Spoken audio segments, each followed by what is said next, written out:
பேசுறது கேக்குதா?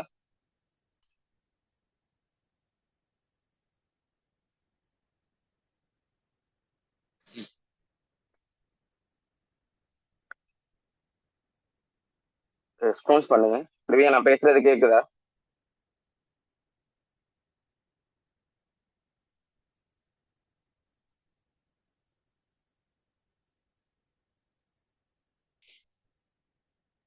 என்னடா ரெஸ்பான்ஸ் பண்ணுங்கப்பா, யாராவது இவ்வளவு லேட் ஆக்குறீங்க. Okay, thank you. ஓகே, சரி. லாஸ்ட் கிளாஸ் 20வது கொஸ்டின் வரைக்கும் பார்த்தோம். 20வது கொஸ்டின் நான் இதுல எழுதி இல்லை. 20வது கொஸ்டினுக்கு 4வது எத்தனையாவது ஆன்சர் வந்துச்சு? ஓ, 4வது ஆன்சர் வந்துச்சு. அப்ப நாங்க இன்னைக்கு 21வது கொஸ்டின்ல இருந்து பார்க்கணும். சரியா? ஆஹ் ரோஷான் பிஎல்சி ஆனது முதல்ல என்ன கேள்வின்றத பார்ப்போம். உங்களுக்கு நான் சொல்லியிருக்கேன், எப்பயுமே ஒரு பந்தியை தந்து கேள்வியை தரும் போது மீண்டும் மீண்டும் சொல்றேன், கொஸ்டின் என்னன்னு வாச்சிட்டு பந்தியை வாச்சு பழகும். சரி. எக்ஸ்எல்எஃப்ஆர்எஸ் 16 படி 31/3/2021 முடிவடைந்த வருடத்திற்கான மோட்டார் வாகனத்தின் பெருமான தேவை யாது? ஓகே.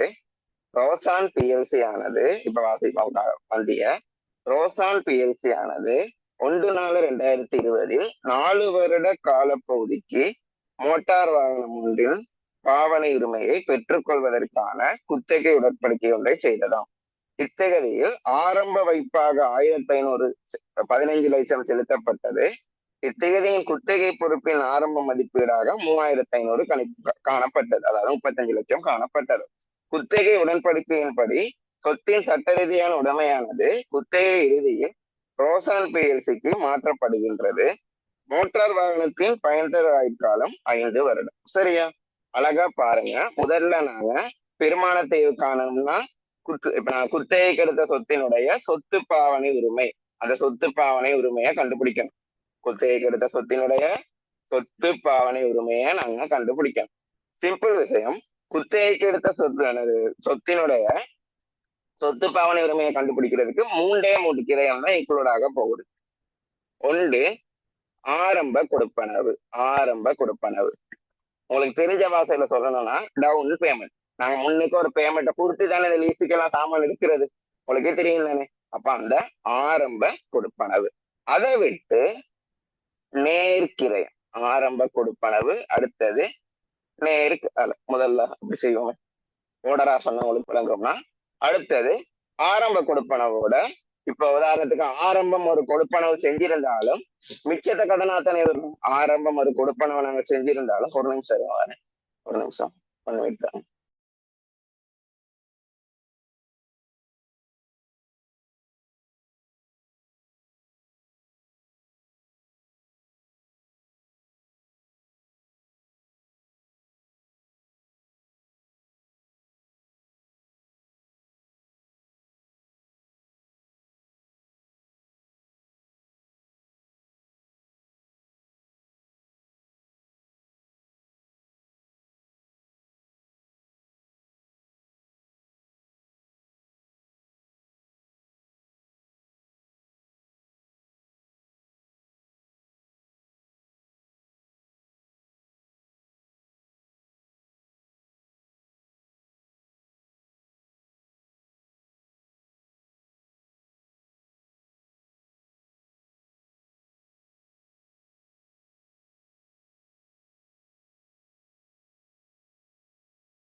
கொஞ்சம் ஸ்கிரீன் ஸ்டக் ஆகுற மாதிரி இருக்கு, நான் இருங்க பாக்குறேன்.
சரி, ஓகே. இப்போ ஓகே, கொஞ்ச நேரத்துல ஓகே ஆயிடும். சரி, சரி. அப்ப ஒரு சொத்து பாவனை உரிமையை கணக்கிடும் போது 3 விஷயம் இன்க்ளூட் ஆகும். ஆரம்ப கொடுப்பனவு முதலாவது விஷயம், ஆரம்ப கொடுப்பனவு. ஆரம்ப கொடுப்பனவுனா நாங்க முன்னுக்கு கொடுக்கிற பேமெண்ட். என்னத்தான் ஆரம்ப கொடுத்தாலும், டவுன் பேமெண்ட் ஒண்ணு நம்ம கட்டினாலும், அதுக்கப்புறம் மீதி என்ன செய்வோம், கடன் அடிப்படையில தானே விடுவோம். தவணை கடனை செலுத்துற முறையில கடன் அடிப்படையில தான் விடுவோம். சோ அந்த கடன் தொகையான குத்தகை பொறுப்பையும் சொத்து பாவனை இதுல சேர்க்கணும். குத்தகை பொறுப்பு.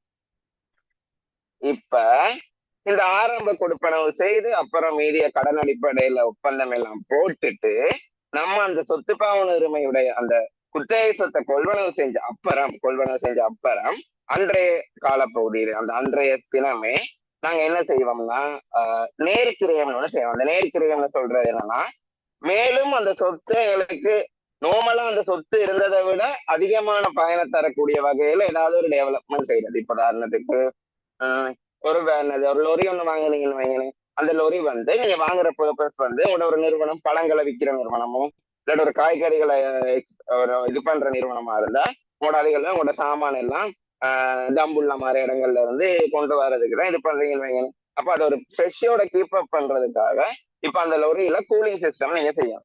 சோ இப்ப நீங்க லொரியை வாங்கியிருக்கிறது லொரியை வாங்கியிருக்கீங்க. லொரி என்ன செய்யிருக்கீங்க, நார்மலான ஒரு படி லொரி ஒன்று வாங்கியிருக்கீங்க.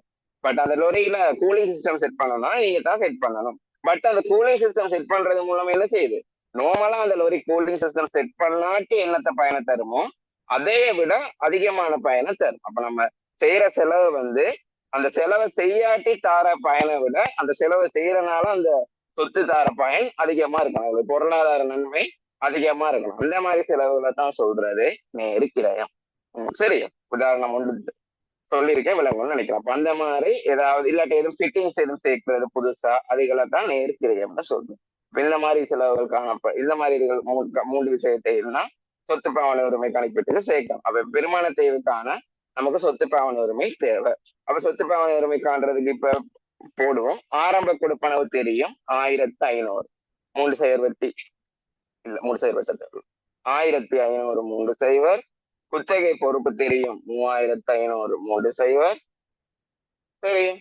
அடுத்தது நேர்கிரியம் தர இல்ல தானே, தராட்டி ஃப்ரீயா விடுங்க. நேர்கிரியம் தராட்டி ஃப்ரீயா விடுங்க, ஒன்றும் பிரச்சனை இல்லை. அப்ப இருக்க செலவை மட்டும் கூட்டுங்க. 5000 5000 5000 தான் உங்களோட சொத்தினுடைய பெருமதி. சொத்து பாவனை உரிமை எவ்வளவு, 5000. சரியா? இப்ப சொத்து பாவனை உரிமை கண்டாச்சு. இப்ப இந்த 5000 சொத்து பாவனை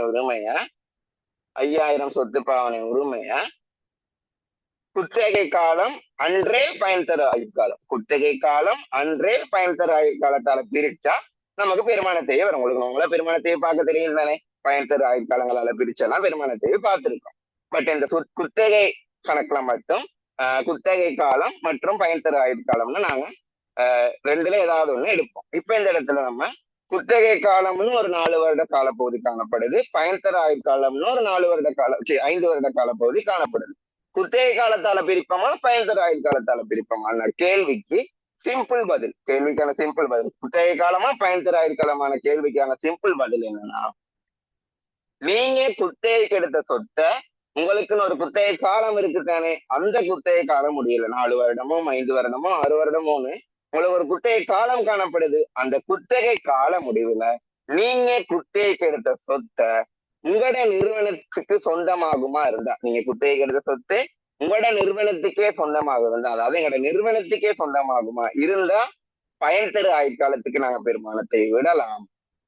அன்றையில் குத்தகை கால முடிவுல நம்ம குத்தகைக்கு எடுத்த லீசிங் கம்பெனி, அதாவது குத்தகை கம்பெனிக்கே மீள ஒப்படைக்கணுமா இருந்தா குத்தகை கால முடிவில் குத்தகை காலத்துக்கு தான் பெருமானத்தை விடணும். மீண்டும் சொல்றேன், குத்தகை கால முடிவுல குத்தகை சொத்து, இப்ப குத்தகை கால முடிவுல குத்தகை காலம் முடிகிற தினத்துல முடிவடைகிற அந்த தினத்துல அந்த சொத்து சட்ட ரீதியா எங்களுடைய நிறுவனத்துக்கே சொந்தமாகுமா இருந்தா பயன் தர ஆயுட்காலத்துக்கு பெருமானத்தை விடணும். அன்றேல் அந்த குத்தகை கால முடிவுல அந்த சொத்தை குத்தகை கம்பெனிக்கு நாங்க மீள ஒப்படைக்கணுமா இருந்தா குத்தகை காலத்துக்கு பெருமானத்தை விடணும். இவ்வளவுதான் கேள்விக்கான பதில்.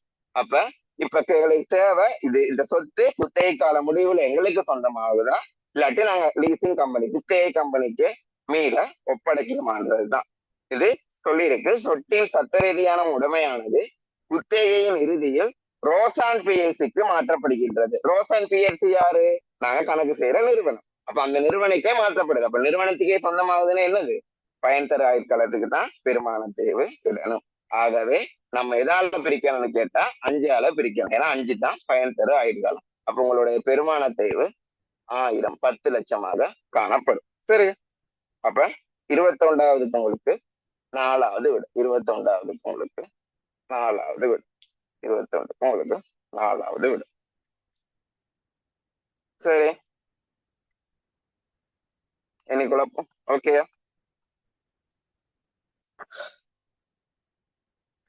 அழிக்கிறேனா?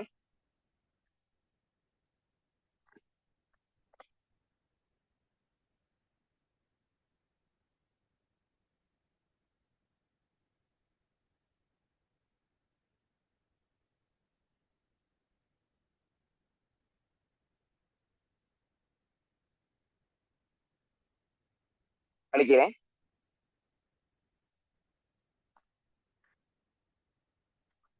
ஓகே, இப்ப அடுத்த விடயம். அடுத்ததும் பந்தி என்ன கேட்டிருக்கின்றத பார்த்துட்டு தான் நாங்க பந்தியை செய்யும். முடிவடைந்த வருடத்திற்கான லாபமும் மொத்த முற்றுமடங்கிய வருமானம். அழகா விளங்கிக்கோங்க. வருடத்திற்கான லாபம் கேட்டிருக்காங்க. வருடத்திற்கான லாபம் கேட்டிருக்காங்க. அதாவது காலப்பகுதிக்கான லாபத்தை தான் சொல்றோம். வருடத்திற்கான லாபம். லாபம் கணிக்கிறது ஒரு பக்கம் இருக்கட்டும். ஓகே, இப்ப மொத்த முற்றுமடங்கிய வருமானம் கேட்டிருக்காங்க. மொத்த முற்று மடங்கிய மொத்த முற்றுமடங்கிய வருமானம் கேட்டிருக்காங்க. மொத்த முற்று மடங்கிய வருமானம் கேட்டிருக்காங்க. இப்ப ஒரு விஷயத்தை விளங்கிக்கோங்க. ஒன்ஸ் லாபத்தை கண்டுபிடிச்சிட்டோம்னா, ஒன்ஸ் வருடத்திற்கான லாபத்தை கண்டுபிடிச்சிட்டோம்னா, முதல்ல நான் பந்தியே இப்ப வாசிக்கல, என்ன கேள்வி கேட்டிருக்கானன்றத நம்ம பார்த்து 22ஆம் 23ஆம் வினாக்களுக்கு விடையளிக்க போறோம். அதுல 22 23 வாசிச்சு என்ன கேள்வி கேட்டிருக்காங்களோ அதை வச்சு நம்ம கணக்கை ரெடி பண்ணிக்கொள்ள போறோம். அப்ப வருடத்திற்கான லாபம் கேட்டிருக்காங்க. அடுத்தது மொத்த முற்றுமடங்கிய வருமானம் கேட்டிருக்காங்க. 22வது வருடத்திற்கான லாபத்தை நம்ம கண்டுபிடிச்சிட்டோமா இருந்தா ஏனைய முற்றுமடங்கிய வருமானத்துல தாக்கம் செலுத்துற ஏனைய முற்றுமடங்கிய வருமானத்துல தாக்கம் செலுத்துற விஷயங்களை தாக்கல் செய்யத்தான் எங்களுக்கு என்ன வரும்?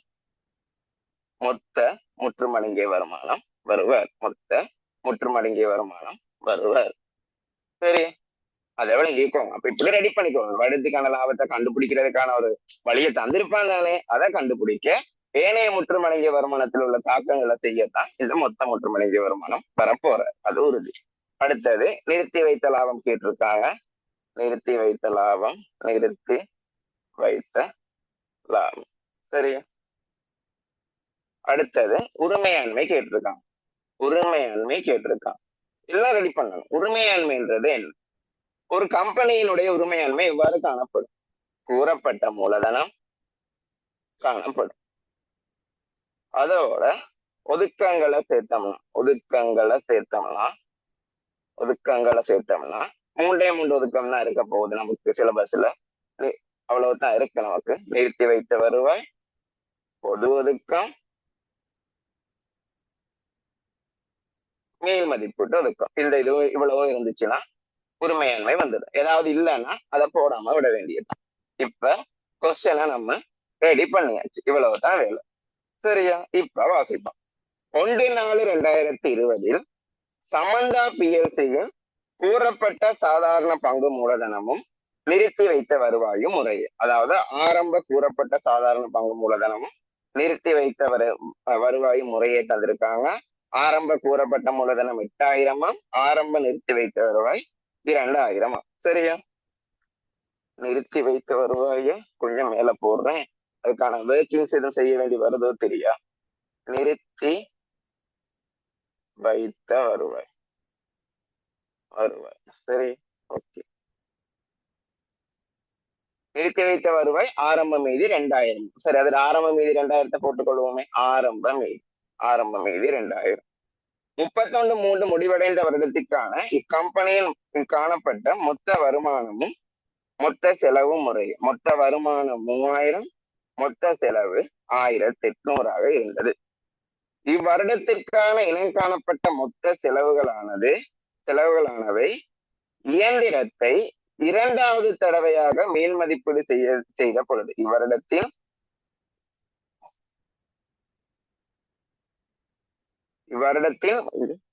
இவ்வருடத்திற்கான இனம் காணப்பட்ட மொத்த செலவானது இயந்திரத்தை இரண்டாவது தடவையாக மூல் மதிப்பீடு செய்யப்பட்ட பொழுது ஏற்பட்ட பற்றாக்குறை 6 லட்சத்தையும் உள்ளடக்கியுள்ளது.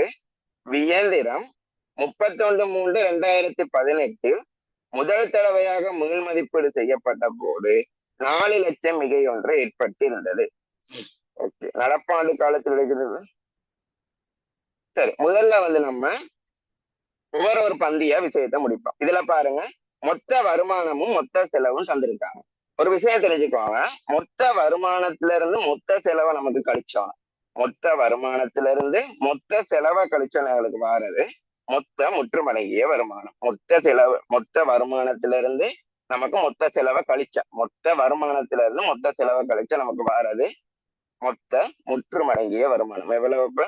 3000 1800 கழிச்சு பார்ப்போம், 1200. மொத்த வருமானத்திலிருந்து மொத்த செலவை கழிச்சா எங்களுக்கு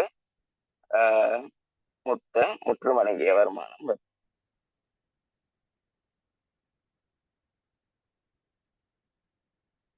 சரி, இப்ப நான் கேக்குறேன், உங்களுக்கு மொத்த வருமானம் எப்படி காண்றது, மொத்த செலவு எப்படி காண்றதுன்னு தெரியுமா?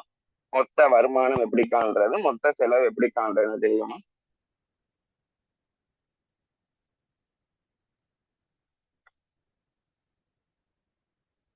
தெரியுமா? அந்த நாலேஜ் இருக்கா? மொத்த வருமானம்ன்றது எப்படி சொல்றாங்க, மொத்த செலவுன்றது எப்படி காண்றாங்கன்ற நாலேஜ் இருக்கா? மத்தாக்கள் இந்த மாதிரி ஓகே, கொஞ்சம் ரஃபா டக்குன்னு சொல்றேன். மொத்த வருமானம்ன்றது, மொத்த வருமானம் இந்த கம்பெனியில காண்றது எப்படின்னா, டக்குனு கேட்டுக்கோங்க. விற்பனையில விற்பனைக்கு ரேட்டை கழிச்சு லாபம் எடுக்கக்கூடாது. உங்களுக்கு விற்பனையில் ஒரு வருமானம் காணப்படும், அந்த விற்பனை வருமானத்தை முழுமையா போடுறது. விற்பனை வருமானத்தை முழுமையா போடுறது. விற்பனை வருமானம்னா மீண்டும் மீண்டும் சொல்றேன், விற்பனை வருமானம் தான். அதுல இருந்து விற்பனைக்கு ரேட்டை கழிச்சு மொத்த லாபத்தை சொல்ல இல்ல. மொத்த வருமானம் கேட்கும் போது விற்பனை வருமானத்தை பண்ண, அதோட ஏனைய வருமானம் அது உங்களுக்கு என்ன வருமானம் வந்தாலும் அதுக்குரிய ஏனைய வருமானம் அதுகளை இருக்கணும். மூன்றாவது விஷயம், உங்களுக்கு மிகை ஒண்ணு வரும் தானே, அதாவது மீள் மதிப்பிடும் போது மிகை ஏற்படும். அந்த மிகை 2ஆம் தடவை மிகையா இருக்கலாம். அந்த 2ஆம் தடவை மிகை வந்தனால நீங்க அதை ஈடு செய்யற மாதிரி எதுவும் இருக்கலாம், அப்படியெல்லாம் வரலாம். பட் உங்களுக்கு ஒரு மிகைன்னு ஒண்ணு வந்துச்சுன்னா அந்த மிகையை இதுல இன்க்ளூட் பண்ண. ஒரு மிகைன்னு ஒண்ணு வந்துச்சுன்னா அந்த மிகையை இன்க்ளூட் பண்ண. இப்ப நான் என்ன சொல்ல வரேன்னா, உங்களுக்கு 2ஆம் தடவை மீள் மதிப்பிட்டனால ஒரு 500 மிகை வந்திருக்குன்னு வைங்களேன், அந்த 500 மிகை உங்களுக்கு காணப்படுது. இப்ப நீங்க முதலாம் தடவை இதை மேல் மதிப்பிட்ட போது ஒரு 400 நட்டம் காணப்படுது. அப்படின்னா நம்ம என்ன செய்யணும், இந்த 500 மிகையை வச்சு, அதாவது 2ஆம் தடவை கிடைக்க பெற்ற 500 மிகையை வச்சு அந்த 400 நட்டத்தை ஈடு செய்யணும். பட் நான் சொல்றேன், வருமானம் கிடைக்கும் போது அந்த ஈடு செய்யற கதையெல்லாம் உங்களுக்கு தேவையில்லை. இப்ப உங்களுக்கு என்ன வந்திருக்கு, மிகை ஒண்ணு கிடைச்சிருக்கு தானே, அப்ப அது வருமானம் கருதி இங்க வருமானத்துல போடணும். சரியா? அப்ப அந்த விஷயத்த கணக்கெடுக்க கூடாது. அந்த ஈடு செய்யறது அந்த விஷயத்தெல்லாம் கணக்கெடுக்காம மிகைன்னு ஒன்று இருந்துச்சுன்னா, இதுக்கு முதல்ல மேல் மதிப்பிட்ட போது என்னது, அந்த கதையெல்லாம் யோசிக்காம, அது இதுக்கு யோசிங்க. பட் நான் இந்த விஷயத்துக்கு யோசிக்காம கணக்கு இல்லாம நார்மலா செய்யுங்க. சரியா? அப்ப மிகைய சேர்க்கணும். மிகையை எப்படி சேர்க்கணும், மற்ற விஷயங்களை கணக்கெடுக்காம, இந்த ஈடு செய்யறது அந்த இதெல்லாம் ஒண்ணுமே கணக்கெடுக்காம இதை உள்ளடக்கினதான் இது மொத்த வருமானம். மொத்த செலவுன்றது உங்களோட விற்பனை கிரயம், அடுத்தது உங்களோட நிர்வாக செலவு, விநியோக ஏனைய நிதி, இந்த 3 செலவும். சரி, 4 செலவும். சரியா? உங்களோட விற்பனை கிரயம், அடுத்தது நிர்வாகம், விநியோகம், ஏனைய செலவு, நிதி செலவு, இந்த 4 செலவு. விற்பனை கிரயம், நிர்வாக செலவு, விநியோக செலவு, ஏனைய செலவு, நிதி செலவு, இந்த 4 செலவு. அடுத்தது மூன்றாவதாக மீண்டும் அந்த மிகையை போலவே உங்களுக்கு ஆப்போசிட்டா குறை வரும் தானே, அந்த குறை முதலாம் தடவை குறையா 2ஆம் தடவை குறையான்னு உங்களுக்கு அதை தேவையில்லை. இப்ப என்ன குறை, இப்ப குறையான்றதுதான் தேவை. 2ஆம் தடவை நீங்க மேல் மதிப்பிட்டு இருக்கலாம், முதலாம் தடவை மேல் மதிப்பிட்டு இருக்கலாம், அது உங்களுக்கு தேவையில்லை. நடைமுறையில் இப்ப நீங்க மேல் மதிப்பிட்டது 2ஆம் தடவையா முதலாம் தடவையா அந்த விஷயம் இல்லை. நடைமுறையில உங்களுக்கு மீள் மதிப்பு போது குறை ஒண்ணு வந்துச்சுன்னா அந்த குறை மீள் மதிப்பீடு குறைய போடுங்க. அந்த குறை வந்து 2ஆம் தடவையா இருந்தா உங்களுக்கு முதலாம் தடவை மேபி மிகை வந்திருக்கலாம். சோ அந்த மிகையை வச்சு இந்த குறையை நம்ம என்ன செய்யலாம், ஈடு செய்ய முடியும். அந்த மிகையை வச்சு அந்த குறையை ஈடு செய்ய முடியும். அது நமக்கு தேவையில்லை. நடைமுறையில குறை வந்திருந்தா அந்த குறைய மொத்த செலவு கணிப்பீட்டுல குறையா போடுங்க. அந்த ஈடு செய்யற கதையெல்லாம் யோசிக்காதீங்க. அதே மாதிரிதான் ஏனைய வருமானத்துக்கு மிகை வந்துச்சா அது 2ஆம் தடவையா இருக்கலாம், முதலாம் தடவையா இருக்கலாம். நடைமுறையில என்ன வந்திருக்கோ அதையே அதை மிகையா போடுங்க. மொத்த வருமான கணப்பீட்டுல அதை அப்படியே போடுங்க. அந்த ஈடு செய்யறத அந்த இதை வந்து கணக்கெடுக்காம. அதே மாதிரி தான் மொத்த செலவு கணிப்பீட்டுல மீள் மதிப்பீடு குறைய அந்த ஈடு செய்யறதெல்லாம் கணக்கெடுக்காம போடும். இப்படித்தான் இந்த மொத்த வருமானம் மொத்த செலவு கணிப்பிட்டு இருப்பாங்க. சோ இன்னொரு விஷயம் என்னன்னா, இந்த மொத்த வருமானத்துல இருந்து மொத்த செலவு கழிச்சா நமக்கு மொத்த முற்றுமடங்கிய வருமானம் வரும். சரி, அவ்வளவுதான் விஷயம். கிளியரா? இதுல தெரியாதா கிளியரா இருந்தா கிளியரா? இது நான் சொன்னது டக்குன்னு ஒரு சொல்லுங்க. இது டவுட்ஸ் இருந்தா கேட்டுருங்க அந்த பாயிண்ட்லயே.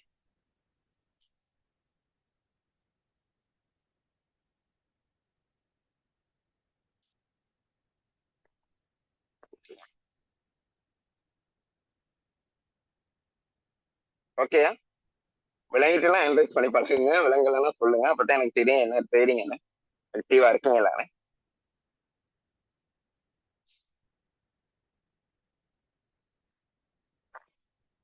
சரி, ஓகே. அடுத்தது அப்ப வருவோம் இப்ப விஷயத்துக்கு. அப்ப மொத்த முற்றுமடங்கிய வருமானம் மொத்த இப்படிதான் இதை கணிப்பிடுறது. மொத்த வருமானத்துல இருந்து மொத்த செலவு கழிச்சா மொத்த முற்றுமடங்கிய வருமானம் வந்துடும். Okay fine. இப்ப அடுத்ததப்பா எங்க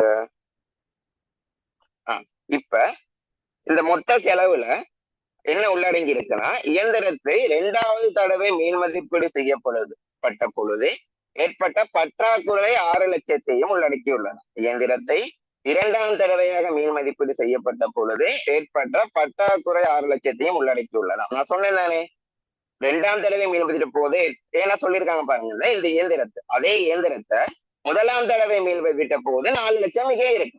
இப்ப இந்த இயந்திரத்தை தற்போது 2ஆம் தடவை மேல் மதிப்பிடும் போதுதான் 6 லட்சம் குறை வந்துச்சு. பட் இதே இந்த சொத்தை முதலாம் தடவை மேல் மதிப்பிடும் போது 4 லட்சம் மிகை காணப்பட்டிருக்கு. 4 லட்சம் மிகை காணப்பட்டிருக்கு. சரியா? அப்ப அழகா விளங்கிக்கோங்க. நாங்க என்ன செஞ்சிருக்கோம், அந்த 4 லட்சம் மிகை முதலாம் தடவை இருந்ததை கன்சிடர் பண்ணிடல. மொத்த செலவுல என்ன உள்ளடக்கி வச்சிருக்கோம், 2ஆம் தடவை மேல் மதிப்பீடு செய்யப்பட்ட பொழுது ஏற்பட்ட பற்றாக்குறை 6 லட்சத்தையும் மொத்த செலவுல இன்க்ளூட் பண்ணிருக்கோம். அதான் நான் சொன்னேனே, அதை ஈடு செய்யறதெல்லாம் கணக்கெடுக்காம என்ன வருதோ, குறைனா குறை மொத்த செலவுல போடணும், மிகைனா மிகை வருமானத்துல போடணும். இந்த 2 கணக்கீட்டுக்கும் நாங்க அதை அப்படித்தான் கன்சிடர் பண்ணி செய்யணும். சரி, ஓகே. அப்ப இப்ப இதுக்கு நீங்க என்ன செய்ய போறீங்க, இப்ப உங்களுக்கு மொத்த முற்றுமடங்கிய வருமானம் தெரிஞ்சுட்டு மொத்த வருமானத்துல இருந்து மொத்த செலவை கழிச்சு இதுல என்ன பதிவு மேற்கொள்ளணும்னா, 6 லட்சம் பற்றாக்குறை உங்களுக்கு தற்போது வந்திருக்கு. பட் அதாவது 2ஆம் தடவையில இதே சொத்தை நீங்க முதலாம் தடவை மேல் மதிப்பிடும் போது 4 லட்சம் மிகை காணப்பட்டது தானே உங்களுக்கு. அப்ப என்ன செஞ்சிருப்பீங்க, 6 லட்சம் அந்த பற்றாக்குறை, இப்ப வந்து 6 லட்சம் பற்றாக்குறையை ஈடு செய்யறதுக்காக முதலாம் தடவை கிடைக்க பெற்ற 4 லட்சம் மிகைய பயன்படுத்தி இருப்பீங்க. அப்படி பயன்படுத்துறத என்ன செஞ்சிருப்பீங்க, என்ன சொத்து இது, சாரி மறந்துட்டேன், என்ன சொத்து, இயந்திரம். இயந்திரம் தானே. இயந்திர மேல் மதிப்பீடு சீராக்கம்னு என்ன செஞ்சிருப்பீங்க, ஏனைய முற்றுமடங்கிய வருமானத்துல 400 கழிச்சு காட்டியிருப்பீங்க. 400 ஏனைய முற்றுமடங்கிய வருமானத்தை கீழே கழிச்சு காட்டியிருப்பீங்க. இந்த 6 லட்சம் தற்போது கிடைக்க பெற்ற பற்றாக்குறையை ஈடு செய்வதற்காக முதலாம் தடவை கிடைக்க பெற்ற மிகையை நாங்க பயன்படுத்துவோம். அப்ப 4 லட்சம் மிகைத்தான் நமக்கு மேக்சிமம் இருக்கனால முழுமையா அந்த 4 லட்சம் மிகையும் பயன்படுத்துவோம். அதை எப்படி எடுத்து காட்டுவோம், இப்படி கழிச்சு எடுத்து காட்டுவோம். சரியா? அடுத்தது மீதி 2 லட்சம் பற்றாக்குறையை நம்மளால ஈடு செய்ய முடியல தானே, ஆகவே அதை நம்ம ஏனைய செலவுல போடும்.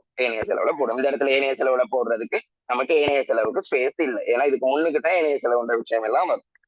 ஓகேயா? அப்ப அதாவது சந்தர்ப்பம் இல்லை, இதுக்கு முன்னுக்கு தான் அதுகள் வர்றது. இதுக்குள்ள இருக்க விஷயங்களை மட்டும் தான் நம்ம செய்யலாம். அப்ப ஏனைய செலவை நமக்கு போட இயலாது. ஓகே, அப்ப அதை விட்டு போட்டுரும். அடுத்தது நடப்பாண்டு காலத்தில் இடைக்கால பங்கு லாபமாக 5 லட்சம் செலுத்தப்பட்டிருந்தது. இடைக்கால பங்கு லாபம் செலுத்தல எங்க தாக்கம் செலுத்த போகுது, இந்த நிறுத்தி வைத்த வருவாயில தாக்கம் செலுத்த போகுது. இடைக்கால பங்கு லாபம் செலுத்தப்பட்டிருந்ததுடன் இடைக்கால பங்கு லாபம் செலுத்தப்பட்டிருந்ததுடன் செலுத்தப்பட்டிருக்கு. அப்ப இடைக்கால பங்கு லாபம் செலுத்தினா உங்களுக்கு தெரியும், உங்களோட என்ன சொல்றது, நிறுத்தி வைத்த வருவாயில 500 குறையும். நிறுத்தி வைத்த வருவாயில குறையும். ஏன்னா நீங்க நிறுத்தி வைத்த வருவாயில இருந்தா லாபத்தை எடுத்து கொடுப்பீங்க. அங்கதான் நிறுத்தி வச்சிருக்கீங்க. அப்ப காசு கணக்கு செலவு நிறுத்தி வைத்த வருவாய் வரவா உங்களுக்கு காணப்படும். அப்ப 500 உங்களுக்கு குறையும். சரி, அடுத்தது அதோட சேர்த்து 1/5/2021 இயக்குனர் சபையானது இறுதி பங்கு லாபமாக 8000 செலுத்துவதற்கு பிரேரித்தனர் முன்மொழிந்தனர். இதெல்லாம் என்ன சொல்றதுன்னா அதுக்காக ஸ்டெப்ஸ் எடுத்திருக்காங்க, அதுக்கான ஸ்டெப்ஸ் எடுத்திருக்காங்க. சோ அதை செய்யல. அதுக்கான இப்ப நீங்க படிக்கிறதுக்கு யோசிச்சிருக்கீங்க, இந்த டைம் படிப்போம் இதை செய்வோம், ஆனா இன்னும் படிக்க தோங்கல. அதைத்தான் சொல்றது பிரேரித்தனர் முன்மொழிந்தனர்.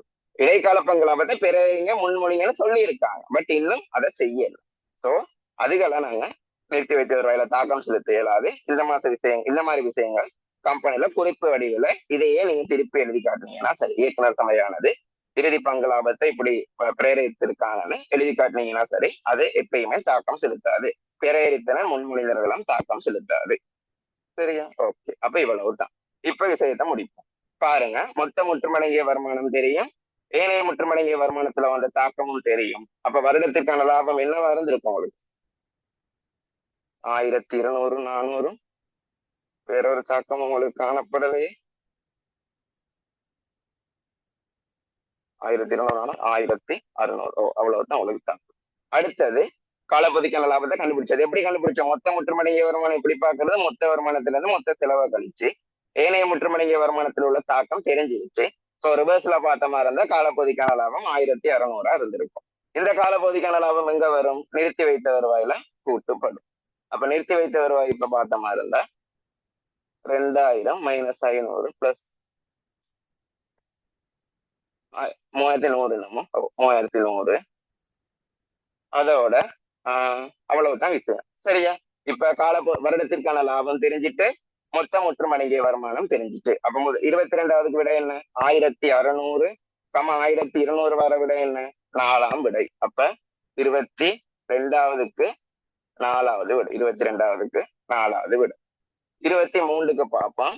நிறுத்தி வைத்த வருவாய் கேட்டிருக்காங்க, அது நம்ம கண்டுபிடிச்சிட்டோம், 3100. அடுத்தது உரிமையாண்மை கேட்டிருக்காங்க. உரிமையாண்மை என்னத்தை உள்ளடக்கி இருக்கும்? கூறப்பட்ட மூலதனம். கூறப்பட்ட மூலதனத்துக்கு ஆரம்ப மீதி அவனுக்கு கிடைக்கப்பட்டிருந்துச்சு 8000. அதுல ஏனைய தாக்கங்கள் ஒண்ணும் இருக்கல்ல, அப்ப அந்த மீதியவே அப்படியே போடுவோம். அதோட என்னது? நிறுத்தி வைத்த வருவாய் எவ்வளவு? 3100 கண்டுபிடிச்சாச்சு. பொது ஒதுக்கம் காணப்படல. மேல் மதிப்பீட்டு ஒதுக்கத்துல கவனம் அதுல கொஞ்சம் அதை விளங்கிக்கோங்க. மேல் மதிப்பீட்டு ஒதுக்கத்துல நீங்க என்னத்தை யோசிக்கணும்னா, உங்களுக்கு சொல்லி இருக்கான், முதல் தடவை மேல் மதிப்பிட்ட போது 500 தானே, 400 மிகை ஒண்ணு காணப்படுச்சுன்னு சொல்லியிருந்தான். முதல் தடவை மேல் மதிப்பிட்ட போது இதை ரஃபா பாருங்க. முதல் தடவை மேல் மதிப்பிட்ட போது 400 மிகை காணப்பட்டுச்சு. அப்ப அந்த கட்டாயம் அந்த 400 மிகைன்றது என்ன செய்யும்? உங்களுடைய மேல் மதிப்பீடு ஒதுக்க கணக்குல ஒரு ஆரம்ப மீதியா காணப்படுவேன். இப்ப இந்த 400 மிகையில நாங்க அந்த 400 மிகையை என்ன செஞ்சிட்டோம்? பயன்படுத்திட்டோம். அப்ப இப்ப பாருங்க, மேல் மதிப்பீடு ஒண்ணுமே இல்லை, அதனால அதுல 0 ஆகும். சரி, அப்ப அதுவும் இல்லை. அப்ப உங்களோட உரிமையாண்மை எவ்வளவுன்னா 3100 பிளஸ் 800 3900. சரி, 3100 பிளஸ் 8000. சரி சரி, 11100. 11100. அப்ப 3100 நிறுத்தி வைத்த வருவாய், 11100 உரிமையாண்மை வார விட என்னது? 3வது விட. அப்ப 23க்கு 3வது விட. 23க்கு 3வது விட. விளங்கிட்ட இது அழகா?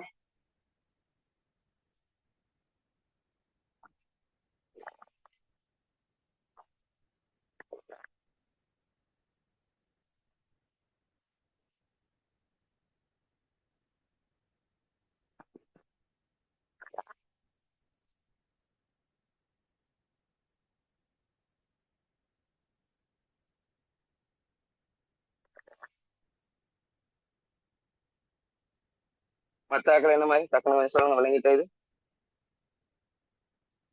ரெஸ்பான்ஸ் பண்ணுங்கப்பா. நீங்க பாக்குறீங்களா? உங்களுக்கு விளங்கிட்டா? போர்டு அழிக்கணுமா? நோட் பண்றீங்களா? எனக்கு ஒண்ணுமே விளங்கல. போர்டு அழிக்கவா? நோட் பண்றீங்களா? ஏதாவது ஒண்ணு சொல்லுங்க.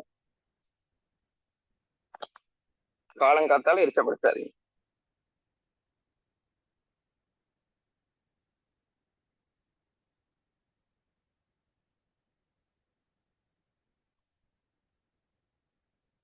போர்டு அழிக்கவா?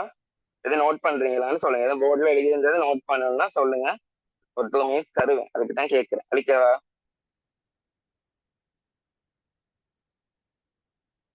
ஓகே, நான் ரெக்கார்டிங்கும் ப்ரொவைட் பண்ண மாட்டேன்னு சொல்லியிருக்கேன்.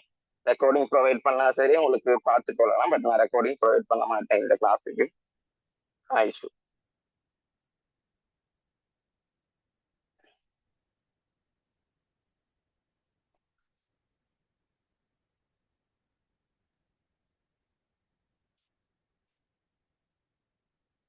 ஓகே, அடுத்தது 24வதுக்கு 25வதுக்கு நம்ம விட எழுதணும். சரியா?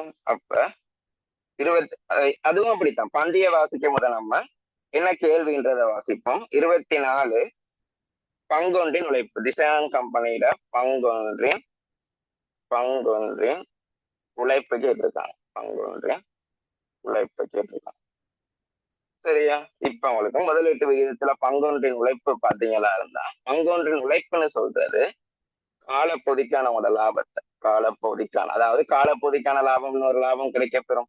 வருமான, அதாவது வரிக்கு முன் லாபத்துல இருந்து வருமான வரியை கழிச்சு வரும்.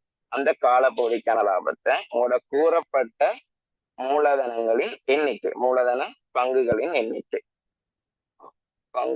பங்குகளின் எண்ணிக்கையால பிரிச்சா ஒரு பங்குக்கு எவ்வளவு, ஒரு பங்குக்கு எவ்வளவு லாபம்னு வர்றதுதான் பங்கொன்றின் உழைப்பு. அதுல பேர்லயே இருக்கு பங்கொன்றின் உழைப்பு. காலப்பகுதிக்கான லாபத்தை கூறப்பட்ட மூலதன பங்குகளின் எண்ணிக்கையால பிரிச்சோனா வந்துடுவார். கொஞ்சம் ஸ்பேஸ் விட்டாச்சு.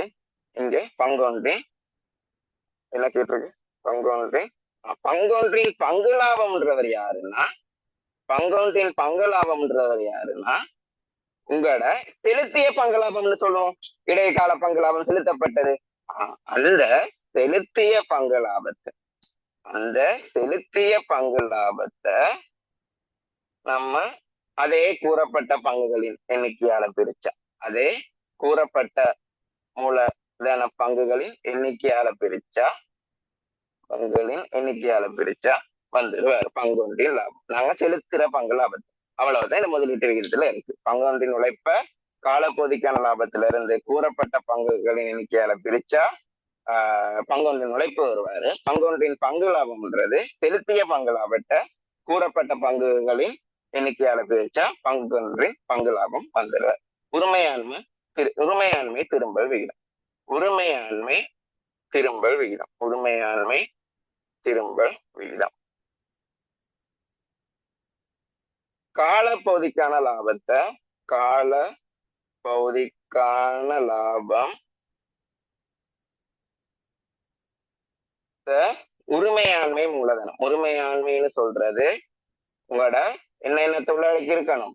உங்களோட நான் முத சொன்னேன், இப்ப கொஞ்சம் நேரத்துக்கு முதல் நம்ம செஞ்சோம். கூறப்பட்ட மூலதனம் அந்த ஒதுக்கங்கள் 3ஐயும் உள்ளடக்கி இருந்தா தான் உரிமையாண்மை. அந்த உரிமையாண்மையை கீழே போட்டு தர 100ஆல பிரிச்சு விட்டா விகிதத்துல வருவார் உரிமையாண்மை மீதான திரும்ப விகிதம். சரியா? அடுத்தது என்ன கேட்டிருக்கு உங்களுக்கு, வட்டி காப்பு விகிதம். வட்டி காப்பு விகிதம் கவனம், வட்டி காப்பு விகிதம். வரிக்கு முன் லாபம், வரிக்கு பின்னில, வரிக்கு முன் லாபத்தோட வட்டியை கூட்டி, வட்டி செலவுன்ற வட்டி செலவை கூட்டி அந்த வட்டி செலவால பிரிச்சிங்கன்னா இருந்தா உங்களுக்கு வருவார். முதல்ல வரிக்கு முன் லாபத்தோட வட்டியை கூட்டிட்டு, வரிக்கு முன் லாபம்னா வருமானம் வரி கழிச்சு காலப்பகுதிக்கான லாபம் கணிக்க உள்ள லாபம், அதான் வரிக்கு முன் லாபம். வருமான வரி கழிக்க முன் உள்ள லாபம். அந்த வரிக்கு முன் உள்ள லாபத்தோட வட்டியை கூட்டி வட்டியால பிரிச்சிங்கன்னா சரி. சரி, இப்ப விஷயத்தை பார்ப்போம். பின்வரும் தகவலின்படி 1/4/2020 ஆரம்பிக்கப்பட்ட தினேஷ் பிஎல்சியுடன் தொடர்புடையவை ஆகும். வரிக்கு முன் லாபம் எவ்வளவு? 1080. வருமான வரி 80. படத்திற்கான வருமான வரி 80. வட்டி செலவு 160. சாதாரண பங்குகளுக்கு செலுத்தான். சரி, கொண்டா போடுவோமே. காலப்பகுதிக்கான லாபம் எப்படி கண்டுபிடிக்கிறது? வரிக்கு முன் லாபத்திலிருந்து வரிக்கு முன் லாபம் எவ்வளவு? 1080. வரிக்கு முன் லாபத்திலிருந்து வருடத்திற்கான அந்த வருமான வரியை கழிக்கணும். எவ்வளவு வருடத்திற்கான வருமான வரி சொல்லியிருக்கான்? 80. அப்ப 1000. அப்ப காலப்பகுதிக்கான லாபம் கண்டுபிடிச்சாச்சு 1000. அப்ப இனி கீழே கூறப்பட்ட மூலதனங்களின் எண்ணிக்கையை மட்டும்தான் பொறுமையா செய்யும். வரிக்கு முன் லாபம் 1080 தானே, வருமான வரி 80. சரி, அப்ப அடுத்தது வேற என்ன இருக்கு? இங்கேயும் காலப்பகுதிக்கான லாபம் தேவைப்படும், அதையும் போட்டுக்கொள்ளும். தரணும். கீழே உரிமையாண்மை மூலதனம் தான் போட இருக்கு.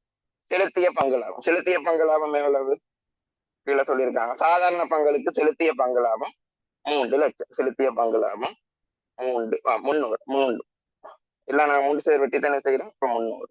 ஓகே, இதோட கூறப்பட்ட மூலதனத்தை கீழே போட்டா சரி. அடுத்தது வரிக்கு முன் லாபம். வரிக்கு முன் லாபம் வேணும். வரிக்கு முன் லாபம் எவ்வளவு?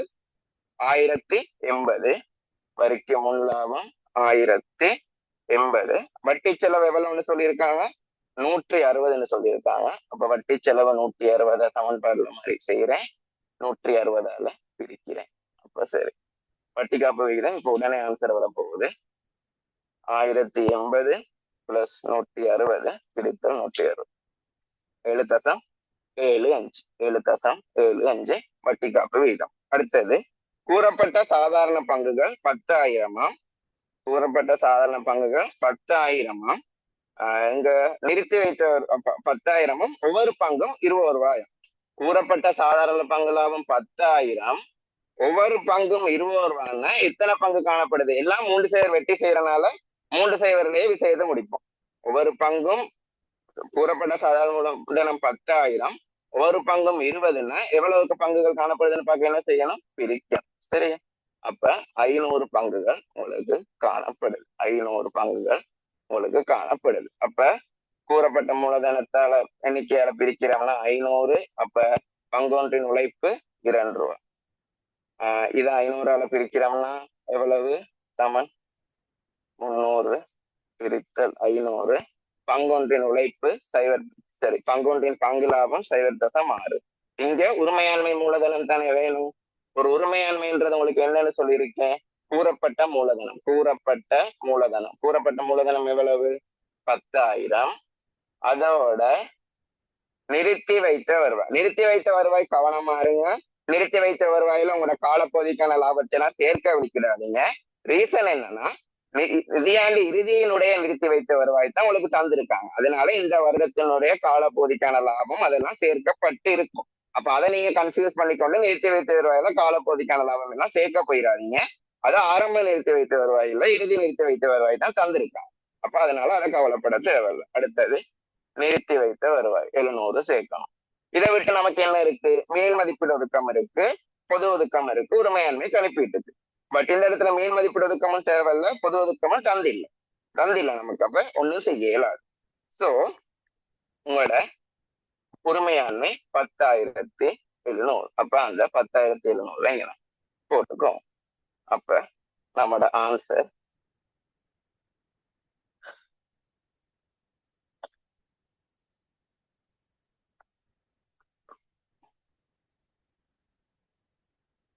1000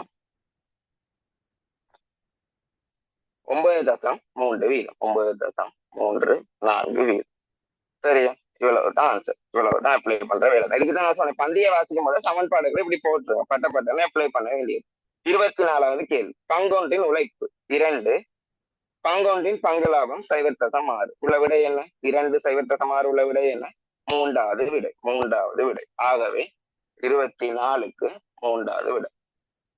2ம் 0.6. சரியா? அடுத்தது 25க்கு உரிமையாண்மை மீதான திரும்பல் விகிதம் 9.34 வருது. அதை 3 5 நீங்க மட்டும் தட்டலாம். எத்தனையில வந்துச்சு தசமதானம்? 3 4 5 7. நீங்க அதை 3 5 தசமதானத்துல மட்டும் தட்டலாம். ஏன்னா அதுல பாத்தீங்கன்னா 3 4 5 7 அங்கால அப்படித்தானே போகுது. சோ நீங்க அதை மட்டும் தட்டலாம், 3 5 4 எடுக்கலாம். சரியா?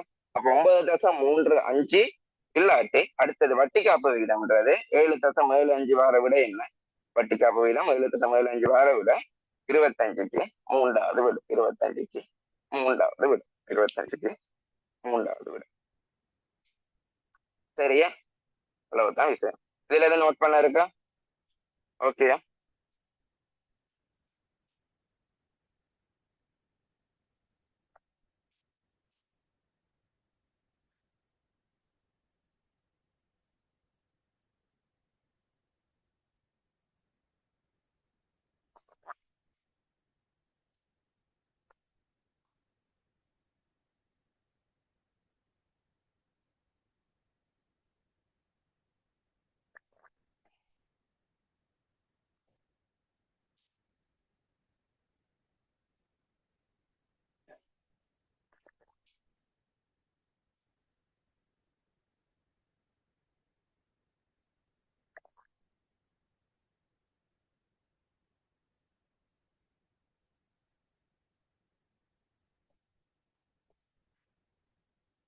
அழிக்கிறேன். நீங்க ஹேண்ட் ரைஸ் பண்ணா போதும், உங்களுக்கு ஓகேனா அழிப்பேன். ஹேண்ட் ரைஸ் பண்ணா போதும், எல்லாரும் ஹேண்ட் ரைஸ் பண்ணக்குள்ள எனக்கு விளங்கும்.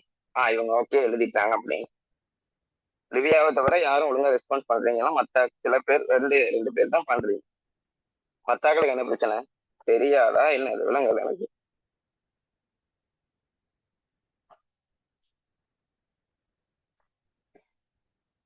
சரி, நான் அழிக்கிறேன். உங்கள்கிட்ட கேட்டுட்டு இருக்க மாட்டேன்.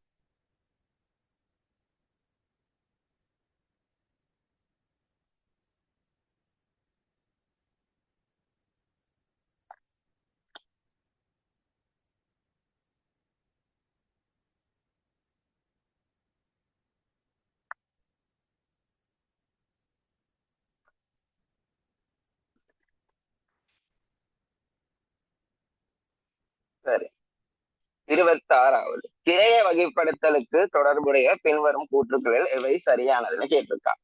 எல்லா நேர்க்கிரயங்களும் மாறும் கிரியங்களே, எல்லா நேர்க்கிரயங்களும் மாறும் கிரியங்களேன்னு சொல்லியிருக்கான். எல்லா நேர்க்கிரயங்களும் மாறும் கிரியங்களா? இல்ல. உங்களுக்கு விளங்கிக்கோங்க, இந்த நேர்க்கிரயம்னு நாங்க அது ஒரு அலகுக்கு மதிப்பிட முடியும்னு கணிப்பிடப்பட்டிருக்குதான். ஒரு அலகுக்கு அதை மதிப்பிட முடியும். ஏன்னா ஒரு உற்பத்தி பொருள்ல மிக முக்கியமான செலவுகளை தான் நேர் செலவுன்னு சொல்றது. அதாவது உற்பத்தி பொருள்ல கிட்டத்தட்ட ஒரு 85% இருந்து ஒரு 90% வரைக்கும் தாக்கம் செலுத்துற ஒரு பிரதான செலவு தான் இந்த நேர் செலவுகள், நேர்க்கிரயங்கள் எங்களுக்கு ஏற்படுறது, அதாவது மூலக்கிரயங்கள். சோ அப்ப அந்த நேர்க்கிரயங்கள்ன்றது ஒரு அழகுக்கு கணிப்பிடப்படக்கூடியதா இருக்குமே தவிர்த்து அதுக்காக எல்லா நேர்க்கிரயங்களும் மாறும் கிரயங்களா காணப்படாது. சரியா? இப்ப நேர் மூலப்பொருளை எடுத்துக்கொண்டீங்கன்னா ஓகே, அவர் மாறும் கிரயம். ஆனா இதை நீங்க நேர் கூலி எடுத்துக்கொண்டீங்களா இருந்தா அது எங்களுக்கு சம்பளம், மாத சம்பளம் அடிப்படையில பே பண்ணலாம், இல்லாட்டி மணித்தியார் அடிப்படைகளையும் நாங்க பே பண்ணலாம் நேர் கூலி. பட் இது பிரதான செலவை காணப்படுறதுனால எங்களுக்கு ஒரு அலகுக்கு எவ்வளவுன்னு மதிப்பிடக்கூடியதாக இருக்கும். அதுதான் நேர்க்கிரயமே தவிர்த்து நேர்க்கிரயங்கள் அனைத்தும் மாறும் கிரயங்களா காணப்படாது. நேரில் கிரயங்கள் அனைத்தும் நிலையான கிரயங்களா இருக்கான்னு அவசியம் இல்லை. உங்களுக்கு நேரில் கிரயங்களும் மாறும் கிரயங்களா இருக்க சந்தர்ப்பங்கள் இருக்கு. சரி, அடுத்தது எல்லா மேல்தலைகளும் நேரில் கிரயங்கள். தொழிற்சாலை மேல்தலைகள்னு சொல்றதே நேரில் கிரயத்தை தான். நீங்க உங்களோட தொழிற்சாலை மேல்தலைகள்னு சொல்றதே நேரில் கிரயத்தை. நேரில் கிரயத்துக்கு இன்னொரு பேர் தான் உங்களோட தொழிற்சாலை மேல்தலைகள். அது சரியான விஷயம். அடுத்தது எல்லா நேர்க்கிரயங்களும் உற்பத்தி கிரயங்கள் என்ற கூற்று சரி. எல்லா நேர்க்கிரயமும் உற்பத்தி கிரயம் தான். நேரில் கிரயங்கள் தான் உற்பத்தி கிரயமே. அப்ப எல்லா நேர்க்கிரயங்களும் உற்பத்தி கிரயங்கள். அப்ப ஏயும் பியும் இல்ல, சியும் டியும் சரி. சரியானதை தானே கேட்டிருக்காங்க. எஸ். அப்ப சிடியும் டியும் மாத்திரம் மாற விட என்னது? 4வது விட. 4வது விட 26க்கு 4வது விட. சரி, ஓகே. 27வது உற்பத்தி வணிகம் ஒன்றில் பயன்படுத்தப்படும் அந்த மறுக்கட்டளை மட்டம் அதுகளை மட்டும் கேட்டிருக்காங்க. கொஞ்சம் டக்குன்னு உங்களுக்கு சொல்றேன். டக்குன்னு உச்ச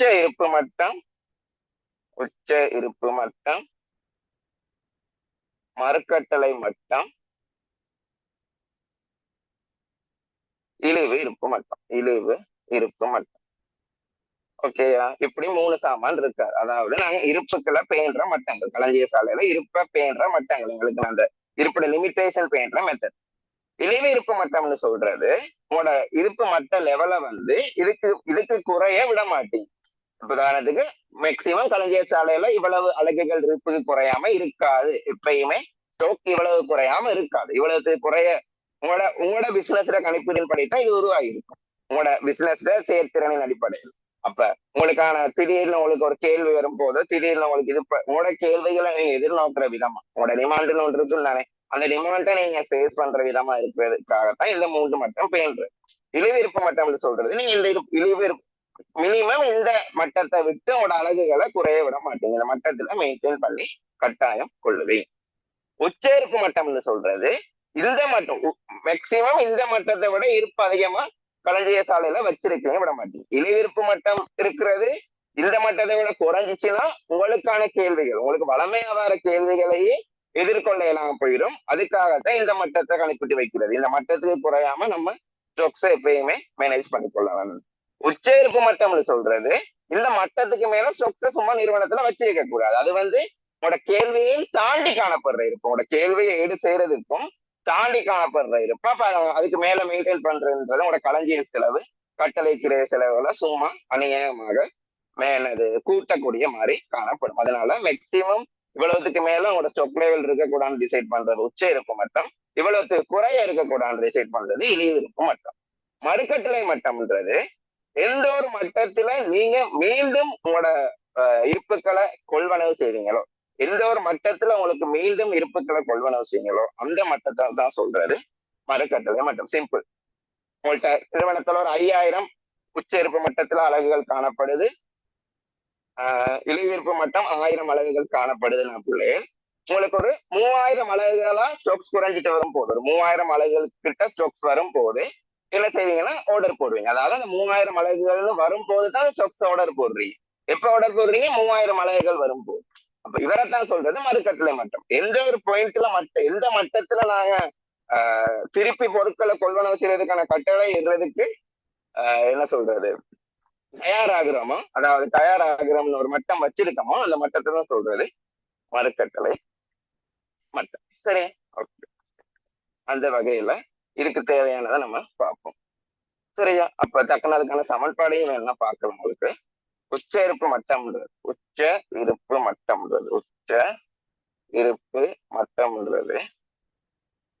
மறுக்கட்டளை மட்டம்